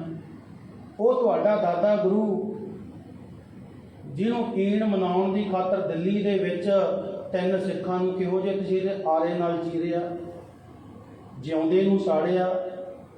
ਭਾਈ ਦਿਆਲਾ ਜਿਹਨੂੰ ਦੇਗ ਦੇ ਵਿੱਚ ਜਿਵੇਂ ਸਬਜ਼ੀਆਂ ਉਬਾਲ ਦਿੰਦੇ ਆ ਨਾ, ਆਲੂ ਉਬਲ ਜਾਂਦੇ, ਸਿਲਕਾ ਲੈ ਜਾਂਦਾ ਉੱਪਰੋਂ, ਇਉਂ ਸਰੀਰ ਉੱਤੋਂ ਸਿਲਕਾ ਲੈ ਗਿਆ, ਚਮੜੀ ਲੈ ਗਈ ਸੀ, ਅੱਲੇ ਹੱਡ ਵਿੱਚ ਪਏ ਰਹਿ ਗਏ ਸਨ ਉਹ ਦੇਗ ਦੇ ਵਿੱਚ। ਕਹਿੰਦੇ ਇੰਨਾ ਕੁਝ ਵੇਖ ਕੇ ਵੀ ਤੁਹਾਡਾ ਦਾਦਾ ਗੁਰੂ ਡੋਲਿਆ ਨਹੀਂ, ਤੁਹਾਡੀਆਂ ਰਗਾਂ ਵਿੱਚ ਉਸ ਗੁਰੂ ਦਾ ਖੂਨ ਹੈ। ਇਸ ਕਰਕੇ ਬੱਚਿਓ ਤੁਸੀਂ ਵੀ ਕਿਵੇਂ ਡੋਲਦੇ। ਸਾਧ ਸੰਗਤ ਜੀ, ਸੋ ਕੱਲ੍ਹ ਨੂੰ ਫਿਰ ਬਾਕੀ 2 ਦਿਨ ਹੈ, ਅਗਲੇ ਦੂਸਰੀ ਪੇਸ਼ੀ ਪੈਂਦੀ ਹੈ, ਫਿਰ ਤੀਜੀ ਤੇ ਫਿਰ ਉਹਨਾਂ ਨੂੰ ਸਾਰਾ ਫੈਸਲਾ ਸੁਣਾਇਆ ਜਾਂਦਾ ਹੈ। ਉਹਨਾਂ ਪੇਸ਼ੀਆਂ ਦੇ ਵਿੱਚ ਕੀ ਉੱਥੇ ਪਾਣਾ ਵਰਤਦਾ ਹੈ, ਕਿਵੇਂ ਸਾਹਿਬਜ਼ਾਦਿਆਂ ਨੂੰ ਹੋਰ ਮਨਾਇਆ ਜਾਂਦਾ ਹੈ, ਉਹ ਸਾਰਾ ਆਪਾਂ ਕੱਲ੍ਹ ਅਤੇ ਪਰਸੋਂ ਦੇ ਦੀਵਾਨਾਂ ਦੇ ਵਿੱਚ ਫਿਰ ਇਸੇ ਤਰ੍ਹਾਂ ਸਰਵਣ ਕਰਨਾ ਹੈ। ਸੋ ਆਓ ਸਾਧ ਸੰਗਤ ਜੀ, ਇਸ ਵੇਲੇ ਸਾਰੀ ਸੰਗਤ ਮਿਲ ਕੇ ਆਨੰਦ ਸਾਹਿਬ ਦੀਆਂ 6 ਪੌੜੀਆਂ ਦਾ ਜਾਪ ਔਰ ਗੁਰੂ ਚਰਨਾਂ ਦੇ ਵਿੱਚ ਅਰਦਾਸ ਦੁਆਰਾ ਜੁੜੀਏ। ਇਸੇ ਤਰ੍ਹਾਂ ਸੰਗਤਾਂ ਨੇ ਕੱਲ੍ਹ ਨੂੰ ਫਿਰ ਸਮੇਂ ਨਾਲ ਪਹੁੰਚਣਾ ਤੇ ਰਹਿੰਦਾ ਇਤਿਹਾਸ ਆਪਾਂ ਜਿਹੜਾ ਹੈ ਇਸੇ ਤਰ੍ਹਾਂ ਹੀ 2 ਦਿਨ ਦੀ ਦੀਵਾਨਾਂ ਦੇ ਵਿੱਚ ਸਾਰਾ ਸੰਪੂਰਨ ਕਰਾਂਗੇ, ਕਿਉਂਕਿ ਇਹੋ ਹੀ ਇੱਕ ਵੱਡਾ ਪੁੰਨ ਹੈ ਕਿ ਉਹਨਾਂ ਸਾਹਿਬਜ਼ਾਦਿਆਂ ਨੂੰ, ਉਹ ਸ਼ਹੀਦਾਂ ਨੂੰ ਯਾਦ ਕਰਨਾ। ਪੁਰਾਣੇ ਸਮਿਆਂ ਦੇ ਵਿੱਚ ਸੁਣਿਆ, ਮਹਾਂਪੁਰਖਾਂ ਤੋਂ ਵੀ ਸੰਗਤ ਵਿੱਚ ਰਹਿ ਕੇ ਬਜ਼ੁਰਗਾਂ ਤੋਂ, ਆਹ ਇੱਕ ਹਫ਼ਤਾ ਲੋਕ ਘਰਾਂ ਦੇ ਵਿੱਚ ਕਹਿੰਦੇ ਇੱਥੋਂ ਤੱਕ ਸੋਗ ਮਨਾਉਂਦੇ ਸੀ, ਰਾਤ ਨੂੰ ਧਰਤੀ ਉੱਪਰ ਪੈਂਦੇ ਹੁੰਦੇ ਸੀ, ਬਿਸਤਰਿਆਂ ਵਿੱਚ ਨਹੀਂ ਸੀ ਪੈਂਦੇ। ਜੇ ਪੁੱਛਣਾ ਵੀ ਕਿਉਂਕਿ ਇਹ ਕਹਿੰਦੇ ਮਹਿਸੂਸ ਕਰਦੇ ਹੁੰਦੇ ਸੀ ਵੀ ਦਾਦੀ ਮਾਂ ਤੇ ਪੋਤਰੇ ਕਿਵੇਂ ਧਰਤੀ 'ਤੇ ਪਏ ਹੋਣਗੇ, ਅਸੀਂ ਪੈ ਕੇ ਤੇ ਵੇਖੀਏ ਪਤਾ ਲੱਗੇ। ਉਹ ਚੀਜ਼ ਨੂੰ ਮਹਿਸੂਸ ਕਰਕੇ ਵੇਖੀਏ ਵੀ ਸਾਡੀ ਖਾਤਰ ਨਿੱਕੇ ਬਾਬਿਆਂ ਨੇ ਕਿਵੇਂ ਦੁੱਖ ਝੱਲੇ ਹੋਣੇ ਆ, ਬਜ਼ੁਰਗ ਮਾਂ ਨੇ ਕਿਵੇਂ ਦੁੱਖ ਝੱਲਿਆ ਹੋਵੇਗਾ। ਸਾਧ ਸੰਗਤ ਹੌਲੀ ਉਹ ਚੀਜ਼ ਖਤਮ ਹੋ ਗਈ ਲੋਕਾਂ ਦੇ ਵਿੱਚੋਂ। ਪਰ ਜਿਹੜੇ ਸਿਆਣੇ ਹੈ ਆਹ ਇੱਕ ਹਫ਼ਤੇ ਵਿੱਚ ਕੋਈ ਖੁਸ਼ੀ ਦਾ ਪ੍ਰੋਗਰਾਮ ਨਹੀਂ ਕਰਦੇ। ਜਿਹੜੇ ਸਿਆਣੇ ਆ, ਗੁਰੂ ਦੀ ਮੱਤ ਜਿਨ੍ਹਾਂ ਵਿੱਚ ਹੈ, ਕੋਈ ਇਹਨਾਂ ਦਿਨਾਂ ਦੇ ਵਿੱਚ ਇੱਕ ਹਫ਼ਤੇ ਵਿੱਚ ਨਾ ਕੋਈ ਵਿਆਹ, ਨਾ ਕੋਈ ਸ਼ਾਦੀ ਮੰਗਣਾ, ਇਹੋ ਜਿਹਾ ਕੁਝ ਨਹੀਂ ਕਰਦੇ, ਕਿਉਂਕਿ ਉਹਨਾਂ ਦੇ ਅੰਦਰ ਇੱਕ ਪਿਆਰ ਹੈ ਗੁਰੂ ਦੀ ਖਾਤਰ। ਸੱਚੇ ਪਾਤਸ਼ਾਹ ਅਸੀਂ ਖੁਸ਼ੀਆਂ ਮਨਾਈਏ, ਵਿਆਹ ਦੇ ਵਿੱਚ ਬੋਲੀਆਂ ਚੜ੍ਹੀਏ, ਤੂੰ ਇਹਨਾਂ ਦੇ ਦਿਨਾਂ ਦੇ ਵਿੱਚ ਸ਼ਹੀਦ ਕਰਾਇਆ ਪੁੱਤ ਆਪਣੇ। ਕਹਿੰਦੇ ਇਸ ਕਰਕੇ ਆਹ ਇੱਕ ਹਫ਼ਤਾ, ਇਸ ਕਰਕੇ ਉਹ ਕਹਿੰਦੇ ਅਫਸੋਸ ਕਰਦੇ ਹੁੰਦੇ ਸਨ ਕਿ ਇਹ ਦਿਨਾਂ ਦੇ ਵਿੱਚ ਯਾਦ ਕੀਤਾ ਜਾਵੇ, ਉਹਨਾਂ ਦੀ ਸ਼ਹਾਦਤ ਨੂੰ ਜਿਹੜਾ ਇੱਕ ਸਿਜਦਾ ਸਾਡੇ ਵੱਲੋਂ ਕੀਤਾ ਜਾਵੇ। ਭਾਵੇਂ ਹੁਣ ਫਿਰ ਬਹੁਤ ਕੁਝ ਫਰਕ ਪਿਆ ਹੈ। ਪਹਿਲਾਂ ਦੇ ਸਾਧ ਸੰਗਤ ਫਤਿਹਗੜ੍ਹ ਸਾਹਿਬ ਮਹਾਂਪੁਰਖਾਂ ਨਾਲ ਜਾਂਦੇ ਰਹੇ ਆ, ਇੰਨਾ ਕੁਝ ਵਿਗੜ ਚੁੱਕਿਆ ਸੀ ਕੰਮ, ਥਾਂ 'ਤੇ ਚੰਡੋਲ ਲੱਗੇ ਹੁੰਦੇ ਆ, ਗੋਲ ਘੁੰਮਦੇ ਹੁੰਦੇ ਆ, ਮਤਲਬ ਕਿ ਉਹਨੂੰ ਇੱਕ ਬੇਲਾ ਬਣਾ ਦਿੱਤਾ ਸੀ। ਉੱਥੇ ਸਰਕਸਾਂ ਲੱਗਣ ਲੱਗ ਗਈਆਂ ਸੀ, ਉੱਥੇ ਹੋਰ ਤਰ੍ਹਾਂ ਦੇ ਮੌਤ ਦਾ ਕੂਆਂ ਮੋਟਰਸਾਈਕਲ ਜਿਹਾ ਘੁੰਮਦਾ ਹੁੰਦਾ ਸੀ ਖੂਹ ਦੇ ਵਿੱਚ, ਇਹੋ ਜਿਹਾ ਕੁਛ ਹੋਣ ਲੱਗ ਗਿਆ ਸੀ। ਹੌਲੀ ਜਿਵੇਂ ਸਿੱਖਾਂ ਨੂੰ ਜਾਗਰੂਕਤਾ ਆਈ ਆ ਨਾ ਵੀ ਆਹ ਕੰਮ ਸਿੱਖਾ ਤੇਰੇ ਕਰਨ ਵਾਲੇ ਨਹੀਂ, ਆਇਆ ਤੂੰ ਸਾਹਿਬਜ਼ਾਦਿਆਂ ਦੀ ਸ਼ਹੀਦੀ ਤੇ, ਅਸੀਂ ਕਿਸੇ ਦੇ ਘਰੇ ਗਏ ਹੋਈਏ ਪੁੱਤ ਦੇ ਮਰਨ ਤੇ ਉੱਥੇ ਜਾ ਕੇ ਕੰਮ ਪੂਰੀ ਕਰਦੇ ਫਿਰੀਏ। ਇਸ ਕਰਕੇ ਕਹਿੰਦੇ ਹੌਲੀ ਹੁਣ ਸਾਰਾ ਕੁਝ ਬੰਦ ਹੋ ਗਿਆ। ਹੁਣ ਕੋਈ ਉੱਥੇ ਨਾਚ ਗਾਣ, ਕੋਈ ਸਰਕਸ, ਇਹੋ ਜਿਹਾ ਕੁਝ ਨਹੀਂ। ਸਿਰਫ ਇਕੱਲੇ ਕਹਿੰਦੀ ਦੀਵਾਨ ਲੱਗਦੇ ਆ ਜਾਂ ਸਾਦਾ ਲੰਗਰ ਜਿਹੜਾ ਬਣਾਇਆ ਜਾਂਦਾ ਆਉਣ ਵਾਲੀ ਸੰਗਤ ਨੂੰ, ਕਿਉਂਕਿ ਸੰਗਤ ਬਹੁਤ ਜ਼ਿਆਦਾ ਹੋ ਜਾਂਦੀ ਹੈ, ਲੱਖਾਂ ਦੇ ਹਿਸਾਬ ਨਾਲ। ਇੱਕ ਲੰਗਰ ਦੇ ਵਿੱਚ ਕਹਿ ਦਈਏ ਇੱਥੇ ਪੂਰਾ ਨਹੀਂ ਹੁੰਦਾ, ਹਜ਼ਾਰਾਂ ਦੀ ਗਿਣਤੀ ਵਿੱਚ ਲੰਗਰ ਚੱਲਦੇ ਆ, ਜਿਹੜੇ ਪਾਸੇ ਮਰਜ਼ੀ ਆ ਜਾਓ। ਮਰਿੰਡੇ ਵਾਲੇ ਪਾਸੇ ਸਰਹੰਦ ਵੜੀਏ ਤਾਂ ਵੀ ਸਾਰਾ ਲੰਗਰਾਂ ਨਾਲ ਭਰਿਆ ਪਿਆ, ਪਟਿਆਲੇ ਤੋਂ ਸਰਹੰਦ ਨੂੰ ਆ ਜਾਈਏ ਤਾਂ ਵੀ, ਤੇ ਸਾਧ ਸੰਗਤ ਜੀ ਚੰਡੀਗੜ੍ਹ ਵੱਲੋਂ ਆਈਏ ਤਾਂ ਵੀ, ਖੰਨੇ ਵੱਲੋਂ ਕਿੰਨੇ ਰਸਤੇ ਆਉਂਦੇ ਆ, ਸਾਰੇ ਲੰਗਰਾਂ ਨਾਲ ਭਰੇ ਪਏ ਹੁੰਦੇ ਆ। ਫਿਰ ਵੀ ਸੰਗਤ ਪੂਰੀ ਨਹੀਂ ਹੁੰਦੀ, ਭਾਵ ਸੰਗਤ ਇੰਨੀ ਜ਼ਿਆਦਾ ਹੋ ਜਾਂਦੀ ਹੈ। ਇਸ ਕਰਕੇ ਵੀ ਇਹ ਦਿਨਾਂ ਨੂੰ ਉਸੇ ਹਿਸਾਬ ਨਾਲ ਆਪਾਂ ਯਾਦ ਕਰੀਏ, ਸਾਦੇ ਰਹਿ ਕੇ, ਸਾਦੇ ਖਾਣੇ ਖਾ ਕੇ, ਸਾਦੇ ਘਰਾਂ ਦੇ ਵਿੱਚ, ਔਰ ਕੋਈ ਖੁਸ਼ੀ ਦਾ ਪ੍ਰੋਗਰਾਮ ਇੱਕ ਹਫ਼ਤਾ ਨਾ ਕਰੀਏ, ਕਿਉਂਕਿ ਇਹ ਸਾਨੂੰ ਬਜ਼ੁਰਗਾਂ ਨੇ ਮੱਤ ਦਿੱਤੀ ਹੋਈ ਹੈ ਕਿ ਜਿਨ੍ਹਾਂ ਅੰਦਰ ਗੁਰੂ ਦੀ ਮੱਤ ਹੈ, ਗੁਰੂ ਦੀ ਸਮੱਤ ਹੈ, ਕੋਈ ਵੀ ਖੁਸ਼ੀ ਦਾ ਪ੍ਰੋਗਰਾਮ ਇੱਕ ਹਫ਼ਤਾ, ਬਾਕੀ ਸਾਰੇ 11 ਮਹੀਨੇ ਆਪਣੇ ਆ, ਜੋ ਮਰਜ਼ੀ ਕਰੀਏ। ਪਰ ਇਹਨਾਂ ਦੇ ਵਿੱਚ ਮਹਾਰਾਜ ਕਹਿੰਦੇ ਜ਼ਰੂਰ ਆਪਾਂ ਵਿਚਾਰ ਕਰੀਏ ਕਿ ਆਪਾਂ ਉਹ ਸਾਹਿਬਜ਼ਾਦਿਆਂ ਨੂੰ, ਗੁਰੂ ਸਾਹਿਬ ਦੇ ਪਰਉਪਕਾਰਾਂ ਨੂੰ ਯਾਦ ਕਰੀਏ। ਸੋ ਇੰਨੀ ਹਾਜ਼ਰੀ ਪ੍ਰਵਾਨ ਕਰਨੀ ਸਾਰੇ ਆਨੰਦ ਸਾਹਿਬ ਦੀਆਂ 6 ਪੌੜੀਆਂ ਦੁਆਰਾ ਗੁਰੂ ਚਰਨਾਂ